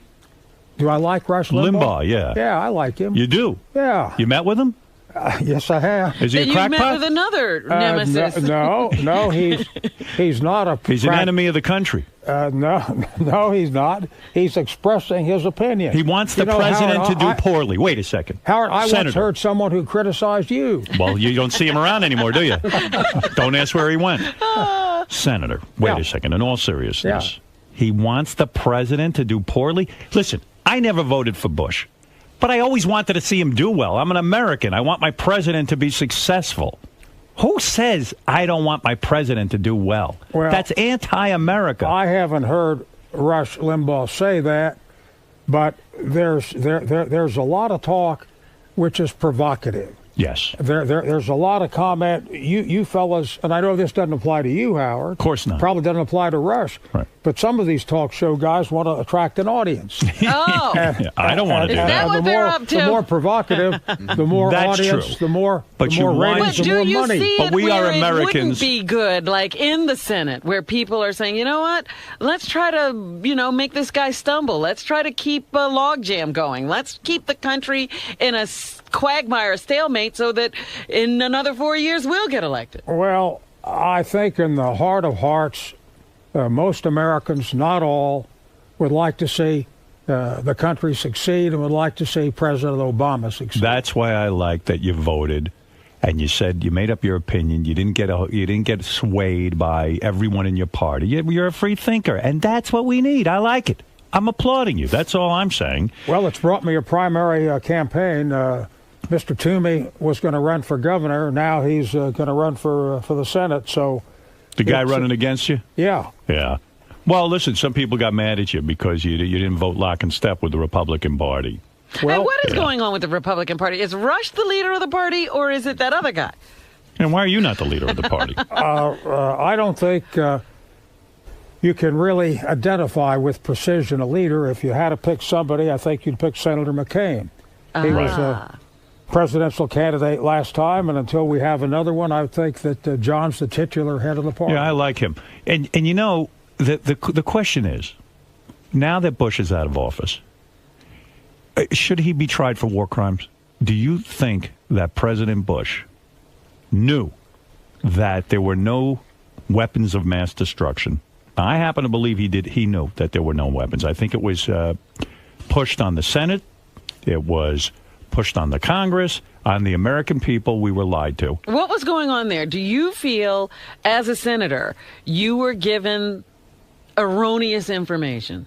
Definitely. Right. Listen, Colin Powell, Secretary of State Powell, yes, whom we all had a lot of confidence in, went out and pushed the CIA reputedly very, very hard, and came back and appeared in the United Nations Forum and said there are weapons of mass destruction. And that went a long way with all of us. Yeah. Well, because sure we trusted did. him. He was a person whom we thought would have sufficient intelligence and perseverance and know-how to get the facts. So do you feel you were intentionally given erroneous information? No, not intentionally, but definitely given erroneous information. So there's no fault. We are in this mess, and it's nobody's fault? You could blame the analysts who were wrong. Listen, had we known Saddam did not have weapons of mass destruction, we wouldn't have gone into Iraq. You bet. We wouldn't have done that. What was the point? We were doing well in Afghanistan. That was the mission. Well, and, I don't think the guys in the CIA were malicious and gave us deliberately wrong information. You don't think Bush and Cheney knew that this was a bit of a hoax? That they had to push us? And I think Bush always had it in for Saddam Hussein since the old man, got and mixed it up with him. I really believe that. I do not believe that our leaders, the president, the vice president, deliberately and maliciously led us down the wrong path. So we're not going to have a cool trial or anything like that? Nobody's Never. going to jail. No one's going to jail. Well, we can't waterboard Cheney. You can't try somebody for being wrong. Are you into waterboarding at all? Do you like that?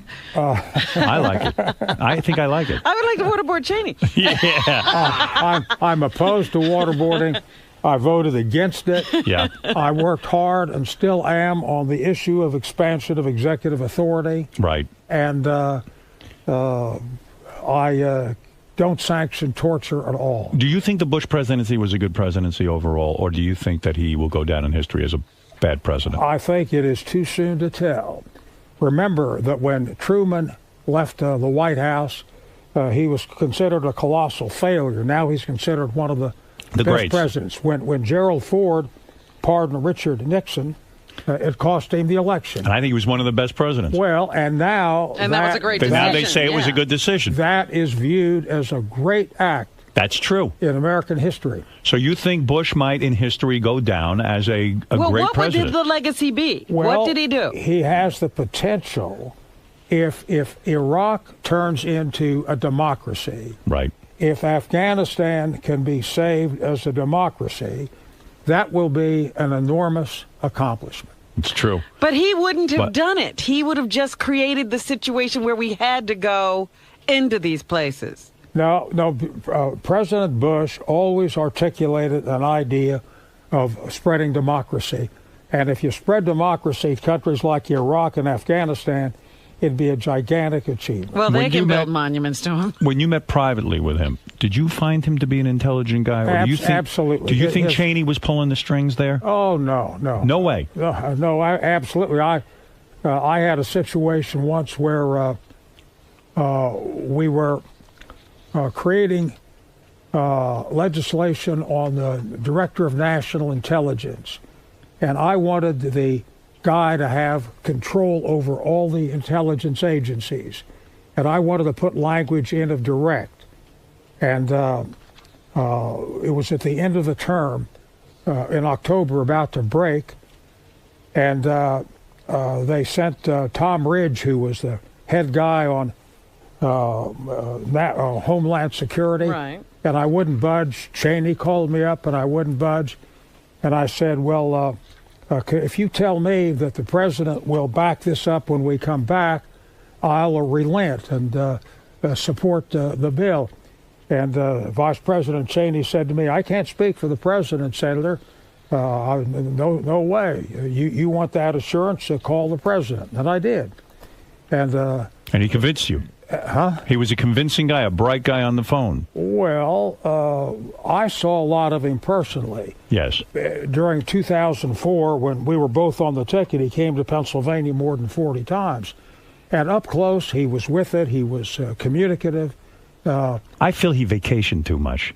He took too many vacations. I was going to say, what about his work ethic? I never thought he was into the job. I know Ronald Reagan had a relaxed. Could you find him in the office? I know that Ronald Reagan had a relaxed viewpoint. He took that Camp David. They got to get rid of that Camp David. You agree? I agree. It's got to be gone. Did he agree? Absolutely not. Wait a second. He needs to talk. What, are you kidding me? These guys get seduced by this Camp David. When you finally get to be president, if you had the chance to be president, you're going to go to Camp David, or you're going to get into the job?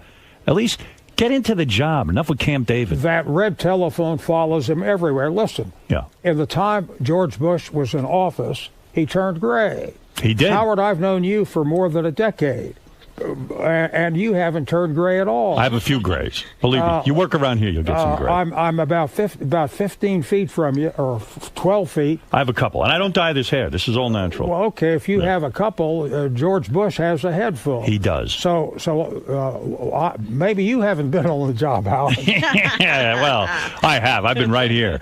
You know, it's Where's your red telephone, Howard? It's here. It's here. Listen to me. When you're a senator, is it a very cool thing? I heard the cafeteria is unbelievable. Like, unbelievable food. Great stuff. And also, the other thing I want to know, is it very cool? Like, do they come and brief you every day and give you top secret stuff that no one knows? I mean, are you sitting here right now and know stuff that we don't know? Yeah, I do, but it'll be in the Washington Post tomorrow morning. Is that true? Yeah. Is nothing a secret in Washington?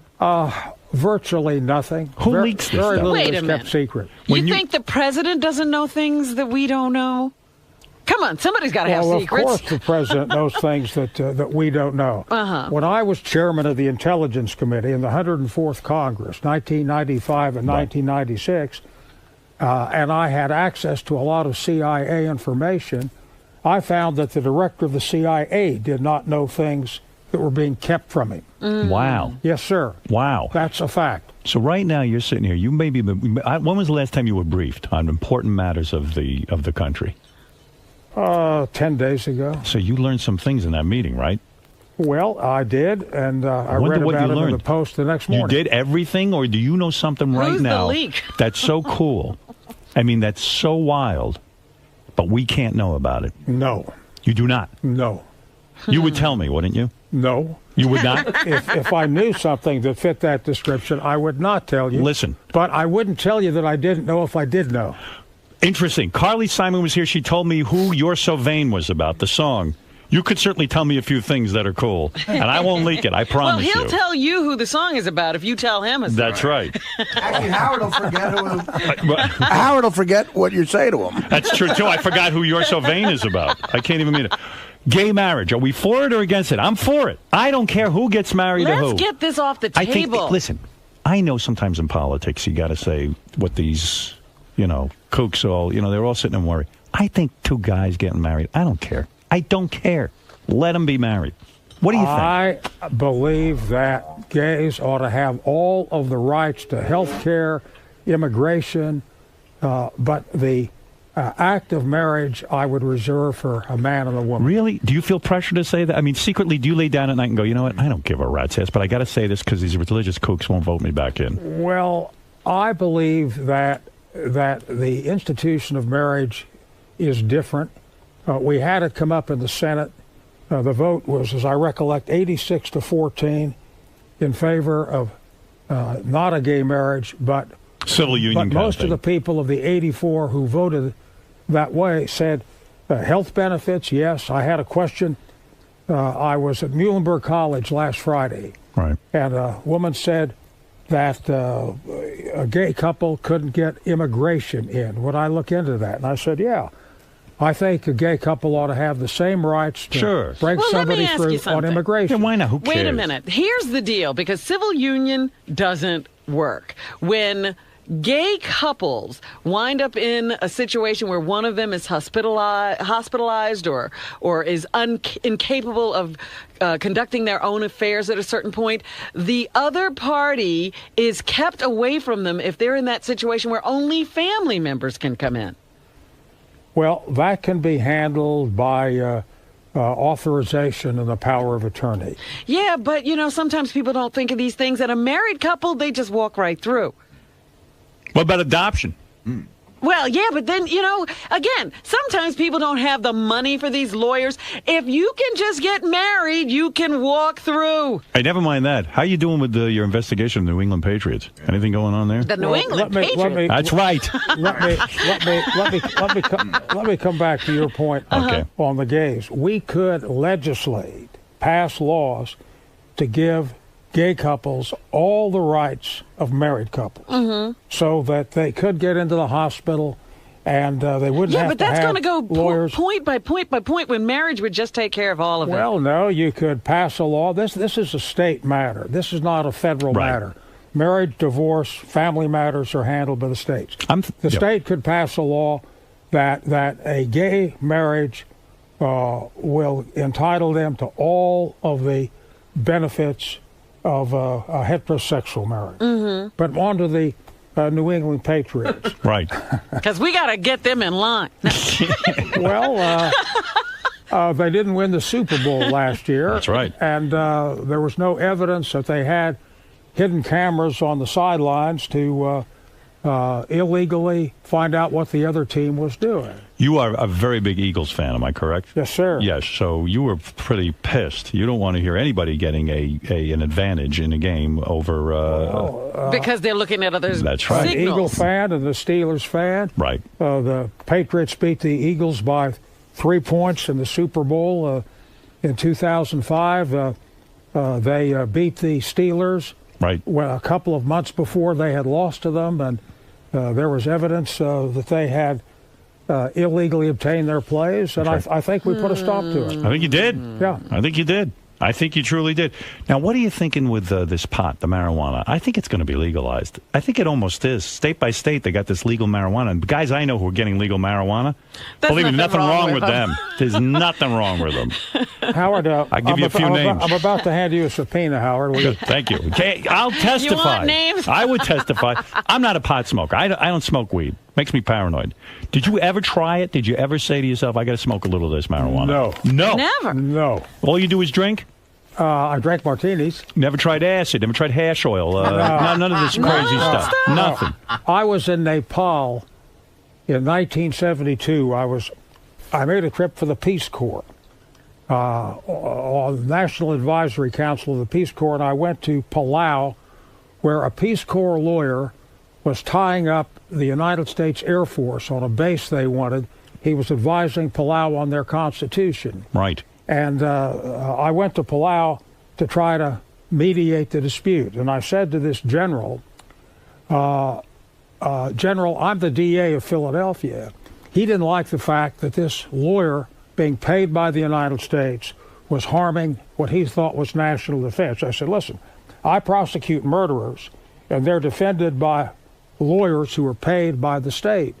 And a lawyer is supposed to represent his client and not represent the United States when the client has contradictory interests. Right. And I solved the problem. The general let him go. Now, the point, coming back to your point, I was in Nepal en route, and pot was legal. Go ahead. I think you're ready to admit something. And we're sitting around a campfire, Right. all the Peace Corps volunteers, and they were smoking marijuana. And here was a chance to smoke marijuana legally. Now, I'm surprised. And I turned it down. Why? Because I don't want to submit my body to a temptation which I might not be able to control. And you don't have a secret family in Nepal? Nothing crazy happened there where you took up with a woman and there's no specters running around in Nepal? No, I had my That's wife right. with me. Yeah, you did. She's in the outer. And she outer didn't rim try the today. marijuana? I'm surprised. No. Could have spiced up a little of the marriage? You never know. I mean, who knows what Our might have happened? marriage is so spicy. Is it? So spicy. Still is you good. couldn't up the spice Are content. you serious? Well, you were going to ask Yeah. about the Obamas. No. You think the Obamas are spicy? They present like they're doing it every night. You made a comment about how spicy Joan was when she was here about Yes. a decade ago. That's true. Do I think the Obamas have a spicy marriage? Yes. Yes, sir. You do. You get that feeling. Well, I've met Michelle, Mighty Michelle, on a couple of occasions.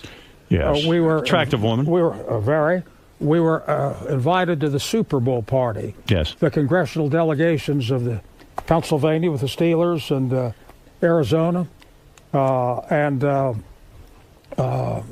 we met him in Philadelphia. They came through earlier after he was elected, and when you see him walk into the helicopter holding hands, I think it's for real. You think it's genuine? Sometimes Yes. it's put on for show. The Clintons sometimes walked around holding hands, and you question what the hell. Well, he was trying to keep Hillary from hitting him. I never saw the Clintons holding hands. Yeah, right. So you feel it's a good marriage. You know, when you're in the Senate, you must see weird things. Do you think any of the senators are like swingers or something, like a dark secret like that? Do you ever see any evidence that some of them are up to shenanigans Like our with each governor? other? Do you ever think any senators getting it on with another senator? You hear gossip. Yeah, I've seen the way they vote, that I don't like. But wait a minute. During all those hearings with, about Bill Clinton's escapades with Monica Lewinsky, there were a lot of guys who had their mistresses in the audience. That's true.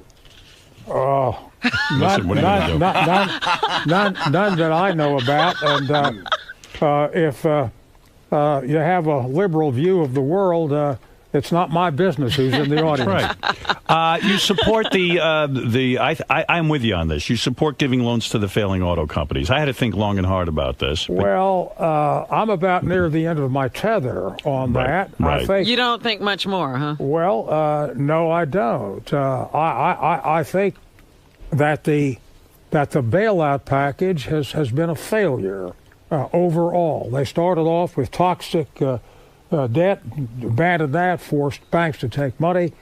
I voted against the release of the second $350 billion. Right. Because neither Paulson under Bush nor Gethner under President Obama have been successful. And I think if they don't shape up at this stage, it's going to end. They're going to be going into bankruptcy. Have you spoken to Senator Kennedy? After all, you've gone through a cancer thing. He's going through a cancer. Did you call him personally and say you did? Are you friendly with him? Oh, very friendly. And you said to him what? I mean, did you give him some? You more than anyone can tell him what's going on. I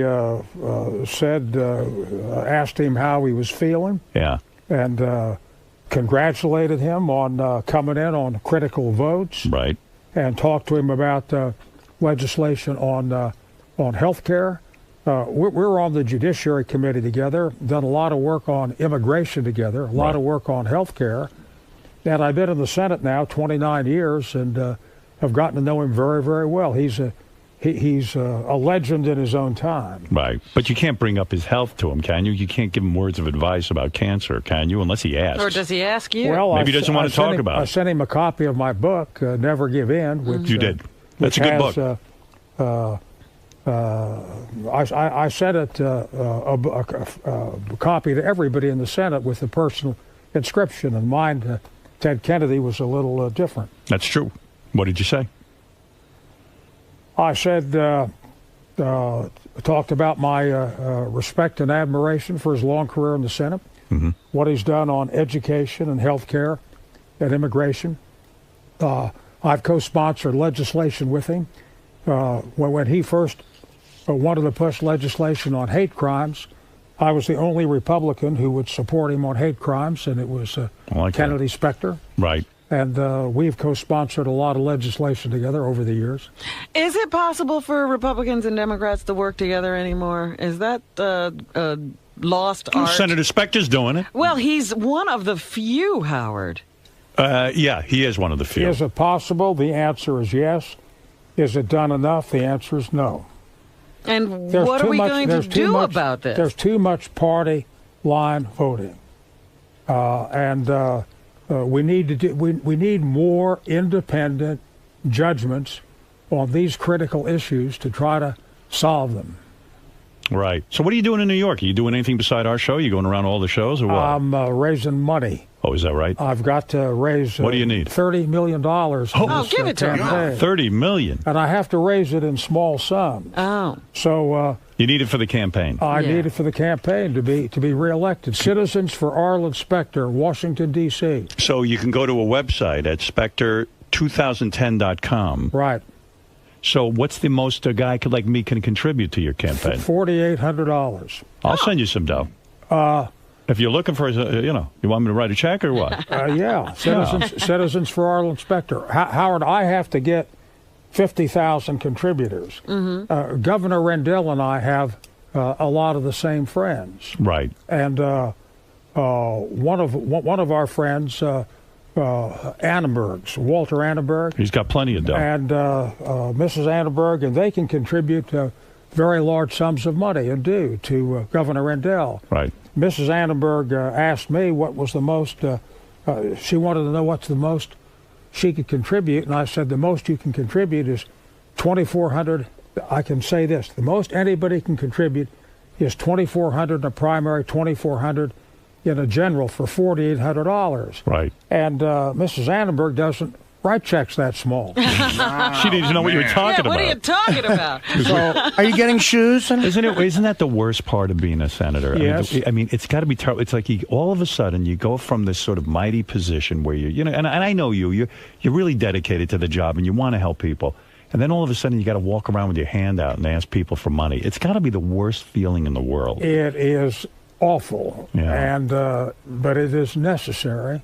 Right. And I'm here in New York raising money, and I go all around the country to California, and I do town meetings all across Pennsylvania. That's very draining.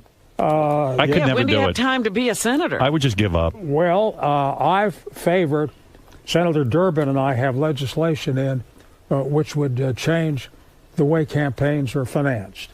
What would you like to see? What do you want to see happen? Well, I'd like to see senators and people in public life out of the business of raising money for a couple of reasons. So how would it work? Would it be you have like a fund you have or a fund, you get the same amount of money as your opponent, and that's it. Boom, that's it. That's all. Wow. So stop this runaway campaign. The only problem money, is, what do you do with these guys who come in like Nudniks, who are like third and fourth party candidates who really are just looking for some sort of attention? You have to show a certain level of support that people are willing to support you. Okay. To try to separate the line. But there's a lot of public skepticism about money being important in politics. Right. Influential. And it takes a lot of time. And I think the country would be better off without it. How much money do you think it would take? If you could just pass a law today, how much money should you be given to run for United States Senator if you could just change the whole system? No more donations, everybody equal playing field. What do you need to get your message out there? A couple of $1 million would be, a few $1 million would be sufficient, depends upon the state size. Right. But part of it ought to be some help on public service. But it wouldn't take, if the other person doesn't have more, it would level the playing field and be beneficial. That'd be pretty good. So it takes about $50 million to run for senator. And how you doing Well, so he far? said 30. Oh, 30. So how you doing so far? How much have you raised? Do you know? Yeah, I know. How much? I've What got, do you got? Almost $7 million in the bank. You got $7 million. Yeah. We got a long way to go. We got to go uphill on Long this. way to but- go. Yep. Jeez. All right. I hear what you're saying. It depends how far we have to go, Howard, as to how strong your endorsement's going to be when I finish, and how much your listening audience will send Arlen Specter, Washington, D.C. No, this is an important thing. I need a friend in the Senate. I mean, it's I love that you come and do the show. I'm sending a check. That's what I'm doing. I'm going to do my part. I'll get you reelected. What the hell am I going to do? Okay, now what do you have to say to your listeners? I'm telling them to do the same. Listen, we all do the same thing. We vote in a block. Yeah, I just got the bold because he got it, so Yeah. I'm definitely going to give to you. What kind of phone do you got? What kind of cell phone are you using? You got a BlackBerry? Really? I'm serious. Sure. You do? Yeah. You got a BlackBerry Bold? I got a Verizon. I got BlackBerry Bold. It's the top of the line BlackBerry, and I think you should get one too. Yeah, you got AT&T. See, I'm like the Right. senator. We can instant message each other. I have Verizon. Oh, you have Verizon. Okay. Yeah. I'll instant message you. You'll see. You don't do any of that stuff. Do you go on the internet? Do you Twitter? Do you Facebook? A little. You Facebook? I'm on Facebook, yeah. No kidding. Yeah. When you say you're on it, I mean you personally are on it, or you got your people on it? Yeah, no, I've been on it. Do you hate it? It's nonsense, right? No, it's not nonsense. It's the same jerks you meet in public. I mean, it's the same The people dopey. you're trying to it's avoid. the dopiest comments.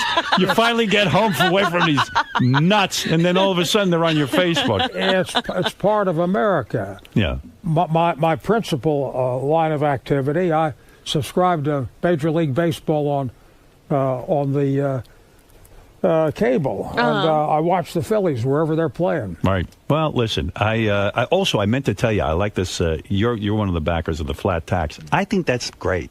Why don't they have flat tax? It should. I have always advocated that Right. anything that everybody has to do should be simple. It would be so we easy. shouldn't have to hire people to comply with a law that everybody has to follow. Senator, why is it so difficult to get this done? Because it's a radical step. Right. I've advocated it for more than a decade. You could fill out your tax return on a postcard in 15 minutes. And two professors at Stanford, Hall and Rabushka, have laid out the whole blueprint. But it's hard to get past because it's so different. But yet so simple. It would make people's lives easy. Would save billions of dollars. Absolutely. On compliance. Yeah. Right. Would eliminate a lot of the Internal Revenue Service, a lot of the bureaucracy. Yeah, I'd like to see them go. I saw Steve Forbes on Fox News. He's always he's been always for a a big flat proponent tax, of that, yeah. Steve Forbes. He's been pushing for that whole thing. But he's not getting anywhere. No one's getting anywhere. That's the problem. It was his primary platform, and he got nowhere. That's right. Let's, want to take 2 or 3 phone calls? Or you dare? Well, or- sure, yeah, no, calls are fine. You're a brave man. We don't take calls. All right, let's go to Ken. I'll pop down some phones. You're on with Senator Arlen Specter. If you're a supporter, you go to Specter2010.com. I'm going to go on there. I'm going to Definitely. I hope you comply. You know, you say a will do lot it. of things. I say a lot of things and I don't do them. But I'm going to really try and follow through on this one. I really mean it, if I may say so. Yes, go ahead, Ken. My respect for your service, Senator, and for your fight against cancer and everything else, my sincere respect. Thank you. I do not like what you stand for one bit, and I believe I stand and speak with, not for, but with millions and millions of Americans who think that the Republicans that you so well represent put us in this dark, deep hole that we don't begin to know how to crawl out of. And I personally think you're the poster child for campaign reform that should limit senators to one term. Let's have One time, somebody else. I don't agree with that. Wait a second. What if And let me wait a second? We got Bloomberg here in New York, for example. He's not a senator, obviously he's the mayor. But the guy's so competent, why would we want to get rid of him? Listen, he says he's talking to Lenore Annenberg. She died 6 months ago. The ambassador 7 years ago. So is that who he's talking to? No, listen. Listen. How do you handle that when people say to you the Republicans are responsible for everything bad going on right now? Answer Well, this guy. I say they're wrong. Right. I say that there are, you can't make that kind of a generalization. And we've got a lot of very solid thinkers in the Republican Party. The Republican Party traditionally has a duty to be the loyal opposition. They have to do it responsibly. Right. And I think that I'll speak for myself. If Ken has some objection, let him be specific. and let's talk about it. Well, the point is Yeah, that he's painting you with the Republican brush, not your particular votes or activities. I don't mind being painted with the Republican brush if he's specific as to what Republicans have done that he doesn't like. I don't believe in these generalizations and a big black tarring brush. Got something to say? Let's hear it. Corrado, you're on Philadelphia. Hey, Howard. Hey, Senator Specter. Hello. It's a pleasure speaking to you. You've contributed, you've helped a lot of the Philadelphia area, Delaware County, with jobs. Did he specifically help you out? Yeah, I work for Boeing, and he's supported us and got us work from the government. And now we have a contract, a CSAR contract that's coming up that Obama wants to put the kibosh on. I was wondering if you know anything about that and where it's going. Any comment on that? Which contract is that? That's a CSAR. That's a search and rescue helicopter for Boeing. You're talking about the helicopter that comes up like a helicopter and then flies forward with its fixed wing? No. That's the V-22 Osprey. Yeah. This is the search and rescue for the Air Force. Yeah. I have helped Boeing. They're right in the Philadelphia suburbs in Leicester. Right. But it's a balance as to what is good for national security. Right. Jobs are a factor, but the dominant factor is whether the military equipment is a good expenditure of taxpayers' money. Let me change the subject. Final question. Don't you think McCain was done in once he picked Palin? Bad choice, right? Should have chose you. Should have gotten one of these top people with a brain in their head. I don't think that was a good choice. That probably wasn't coming from him. That was not his choice. I don't know who that came from. He should have fired whoever came up with the name Palin. I'll tell you that. I would. What do you think? Well, I would not criticize Senator McCain for the selection he made. I do think that the final decision was Senator McCain's. Right. Because the nominee traditionally has the authority to pick the vice presidential nominee. She was a lightweight. He wouldn't have known about her. She was a lightweight, though, right? Well, no, I wouldn't say that she was a lightweight. Come on. You're so diplomatic. This is. You are smiling. You can't even wipe the smile off your face. I smile every now and then, especially when this beautiful woman is smiling at me. That's Howard. John McCain. To call me a woman is insulting. John McCain made a decision to help jumpstart his campaign. Yes. To bring somebody in who would ignite the base. And she created a tremendous amount of excitement. For example, shortly after she joined the ticket, I introduced them in Delaware County. Yes. A gigantic crowd, and she was a magnet. Now, when she faced a lot of specific, difficult questions, she was not able to respond like you Senator would have. Biden was, right? Who had been in the Senate for. Of course. 30 years. He's a seasoned pro. Well, so she did not shine in that line, but it was a calculation and the judgment that John McCain made, and it didn't work out as well as he had hoped. It was a miscalculation. Listen, I have met many senators, governors, mayors, and I find that people are very cynical when it comes to their public officials. I find a lot of these people like yourself very intelligent, well-spoken, caring. I think they want to do public service. They could have gone to the private sector, made a lot more money. I admire people like yourself. And I looked at someone like her and I listened to her, and I didn't think she was seasoned. I don't think she was tested. And I don't think she had that same level of confidence and statesmanship that a lot of you guys have. She saw and she didn't have Russia from there was her front porch. When you meet a seasoned pro like Senator Specter, you see these guys, they're top-notch guys. You see them on TV. They know how to handle the questions. There's a level of expertise. But you can get that at home. You could, you could season yourself. Well, listen, she was in over her head. Seasoning takes time. Right. I was a district attorney for 8 years. Yeah, you got a brain in your head. I worked on the Warren Commission staff.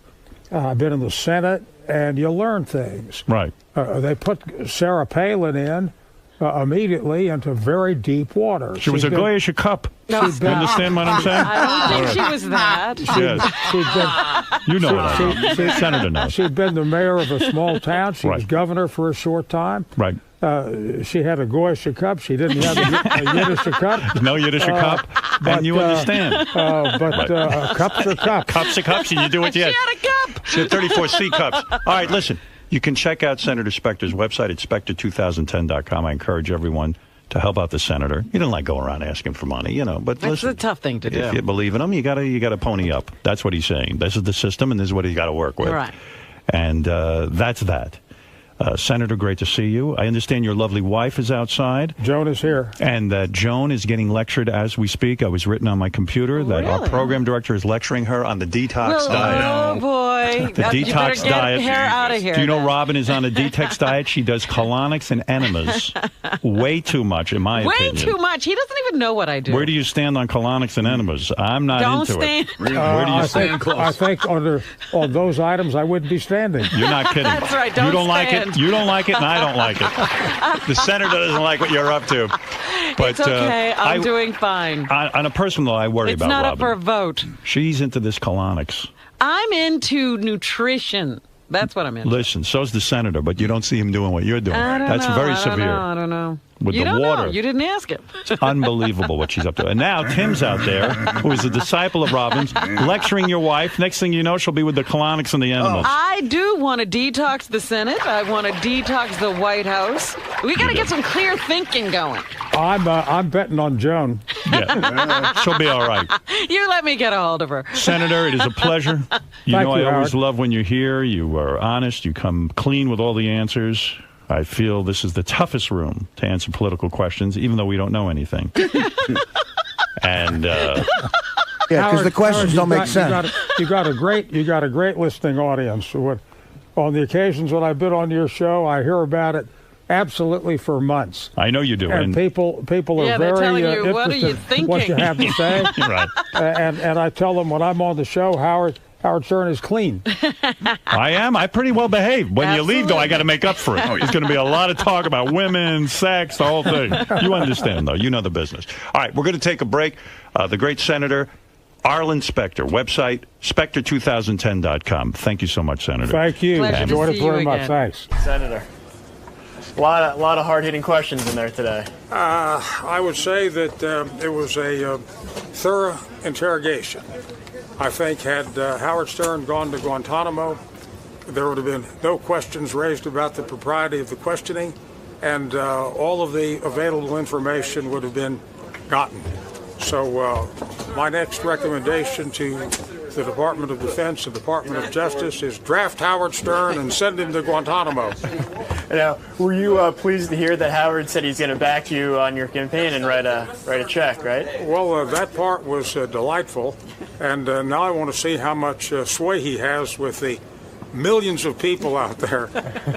After I check the mail as a result of Howard's recommendation, I may not have to raise any more money. Just serve the public. Let's cross our fingers and hope. Yep. All right, thanks for stopping by today. It's great to... The story keeps growing and growing and growing. And I was listening to the wrap-up show yesterday, and I thought Mad Dog was great on there. Mad Dog came in. I was on the wrap-up show. I love the Mad Dog. I've always been a big fan of him. And I was on the wrap-up show, and I left I would have loved to have been there. He came in after I left. That would have been so great to mock the pitch with the Mad Dog. Oh, it was so Do great. you know what happened with the Mad Dog? I'm going to tell you. Oh, okay. Yeah, Mad Dog came in, and he hadn't even seen the pitch. They showed it to him. And it was so great because I caught him right as he was leaving, and they go, Mad Dog, out of all the opening pitches you've seen, where does this one stand? And he goes, the worst. The worst. And with that Gary, delivery. Yeah, great delivery. And Gary goes, he's the funniest. Listen, man. What about Carl Lewis? He goes, I didn't see Carl Lewis. I saw you. But in fairness to Gary, you have to see Carl Lewis. Really? Well, he did an opening pitch? It's the worst thing I've ever seen. I have to tell you, yesterday, everyone was sending YouTube videos around of different opening day pitches. The three that stuck out in my mind, and you can go on YouTube and see these. Kim Kardashian was in high heels. Oh, my. I mean, get over the fact that it's annoying that she even throws out an opening pitch. She's nobody. a chick with a big fat ass that claims that somewhere like black guys dig an ass that big. I know a lot of black guys. They ain't digging that ass. Well, she's got a black boyfriend. I know that's true. But she found one. Okay. He's a multimillionaire football player. Yeah. By the way, I mean she was in high heels and threw the ball better than Gary. Then there is another YouTube video of a guy who essentially has some sort of bone disorder. I think we've had him on the show, quite frankly, and he's in a wheelchair. He's smaller than Eric the Midget. In other words, he has that same kind of bone dysfunction where he barely has arms and legs.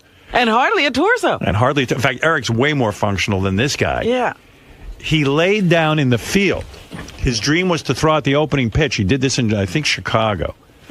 And he lays down on the grass and rolls himself and threw the opening pitch dead on right to the catcher. Yeah. Right on to the catcher. And he has to take his eye off of the plate to roll backwards away and then roll forward and throw. I mean, you'll love it. I don't even know I don't know what he would look under on YouTube. I guess opening pitches, but it's really actually quite inspirational what this kid did. And what's the third one? The third one, let's see, it was Kim Kardashian. I know what the third one is. What was the third one? Believe me, I've studied this all day. The blind guy. Oh, the blind guy. A blind guy. This blind guy goes out, and I'm talking about pitches from the mound right to the catcher. Now, I am not kidding you. I am not kidding you. The man is fully blind. I mean, not like partial sight. No, a blind gentleman. His dream was to throw out the first pitch. They talk to him ahead of time. They say they give him the general direction. The guy throws the ball. Bam! Right to the catcher. From the mound. From the mound. Wow. From the mound. I couldn't believe it. I said, Jesus Christ, poor Gary. Was your day horrible, or you just kind of let go of it? I mean, it was a beating yesterday. And I got to tell you, and I'm not lying about this, it got infinitely better when I walked out of here. In other words, like... Really? My day got worse. Here, that's all it is. When I leave here, listen, maybe people aren't saying anything, but, I mean, I did a lot of stuff yesterday, and it came up a couple of times, but it isn't every second of every movement. No, but Gary, in here, at least we're saying it to your face. Right. Out there, people They're just thinking and snickering. I like it better out there, Artie. All right, well, listen. But do you know how the Mad Dog got on the show? Yeah, Scott DePace brought him in. Yeah, well, Gary had said to Tim he didn't want him. Yeah, Gary told Tim, it was really weird. Gary's telling me this story this morning. Tim said, I'm going to get the Mad Dog in there because he'd be perfect for this thing. Yeah. And Gary was like, no, we don't want him in there. It's not necessary. Listen, we already got Dan Patrick calling in. Dan Patrick was great. John, I feel bad for Gary. I was listening earlier. Bullshit. I swear I do feel sorry for you, Gary, because I know that you beat yourself up. And when Ralph is making fun of you for something that may be construed as being manly, I understood Artie, and Artie had every reason to pounce on you. But I did feel bad for you because I know you were grinding too much. Typical you thought about it too much. But Gary, when the first pitch goes out of the picture frame, I can't defend you. And nor do I expect you to, Dan. I know. I tried. I just said, I feel bad for him, but God awful. Awful. Dan, would you do me? Can I ask you one tiny favor? Yeah. Could you not mention it in the SI column? And by the way, it's my show, and if I can listen. If I didn't want the Mad Dog in because I knew he was just going to be doing all that, so Tim was like, "Fine, all right." So meanwhile, Mad Dog walks in, and Gary finds out later, Scott DePace just saw him in the hall. She says, I thought that this would be a good guest for you. And Gary goes, Scott, all the years I know you, have you ever brought a guest in? Why today? I love that. Well, you know why I'm pissed off? I want to get a tape of that because when the Mad Dog... I could play a little bit of it. When the Mad Dog is mad at something, the Mad Dog, he can be so funny. I'll never forget the first time I ever heard him. It was like 1989 in the summer, and my cousin turned me on to him. Greg LeMond, I think was the guy's name. He was a bike rider, like Lance Armstrong. He won the Tour de France. That's all he did, really. And he won Athlete of the Year from Sports Illustrated. And Michael Jordan had just won the MVP of the NBA and stuff. So Mad Dog was going to Francesi. He keeps going, he rode a bike, Mike, for 3 weeks. 3 weeks he rode a bike. Michael Jordan's the MVP of the NBA. This guy's a moron. I can ride a bike for 3 weeks, Mike, through France. Here's Mad Dog. Now, will this kill all of his credibility in your eyes when it comes to sports, Chris? Oh, yes, absolutely. And he's a decent sports fan. He's not bad. No, he's a good sports fan. Sports fan. But I can't take him seriously. Come on. All right. Do the top one. Mad Dog now watching Gary's pitch for the very first time. Let me take a look at it. Oh, that's not you. Here we go. Oh, my God. Oh, my God. Oh, no. With the number 9. Holy, that is not bad. That is pathetic. It is pathetic. We agree. You guys been on him all day? All day. Are you kidding? Howard been on him too? Please. This is never going to end. Do you think this should end? No, should not. Not with that kind of performance. Does Artie have every right to break his balls over? The second I left my hands. I have had some issues first pitches too, but I've done it in minor league ballparks. I'm smart enough in a major league ballpark to make sure I get the ball over the plate. Yogi Berra's 80. He throws better than you. He was on the grass. Of the ones you've seen, where does this rank?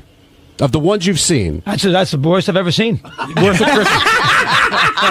That's when I tuned in. He goes, that's the worst I've ever seen. That's when Gary started to defend himself and say, you haven't seen them all. And he goes, listen, you asked me out of the ones I saw that one. It's the worst. I said to him, worse than Chris Rock? I haven't seen that one. All right. Worse than Carl Lewis? I haven't seen that one. He saw yours. How do you do that? How do you throw out a pitch like that? I was thinking about this, Everybody's busting his job. I know. I was thinking about this, too. I said, the guy I want to interview is the sports psychologist that worked with Gary. Yeah. Because what did he tell Gary? Gary, what did the guy say to you? I could probably get him on the phone. Yeah, well, I've got a couple of people calling in today to comment on the pitch. Oh, really? Who else? Len Berman. Great. Johnny Damon from the Yankees. Oh, wow. Yeah. And Ron Darling. Oh, my from the goodness. Mets. How did you get Johnny Damon? We brought in a guest producer. I contacted the guys last night, and Will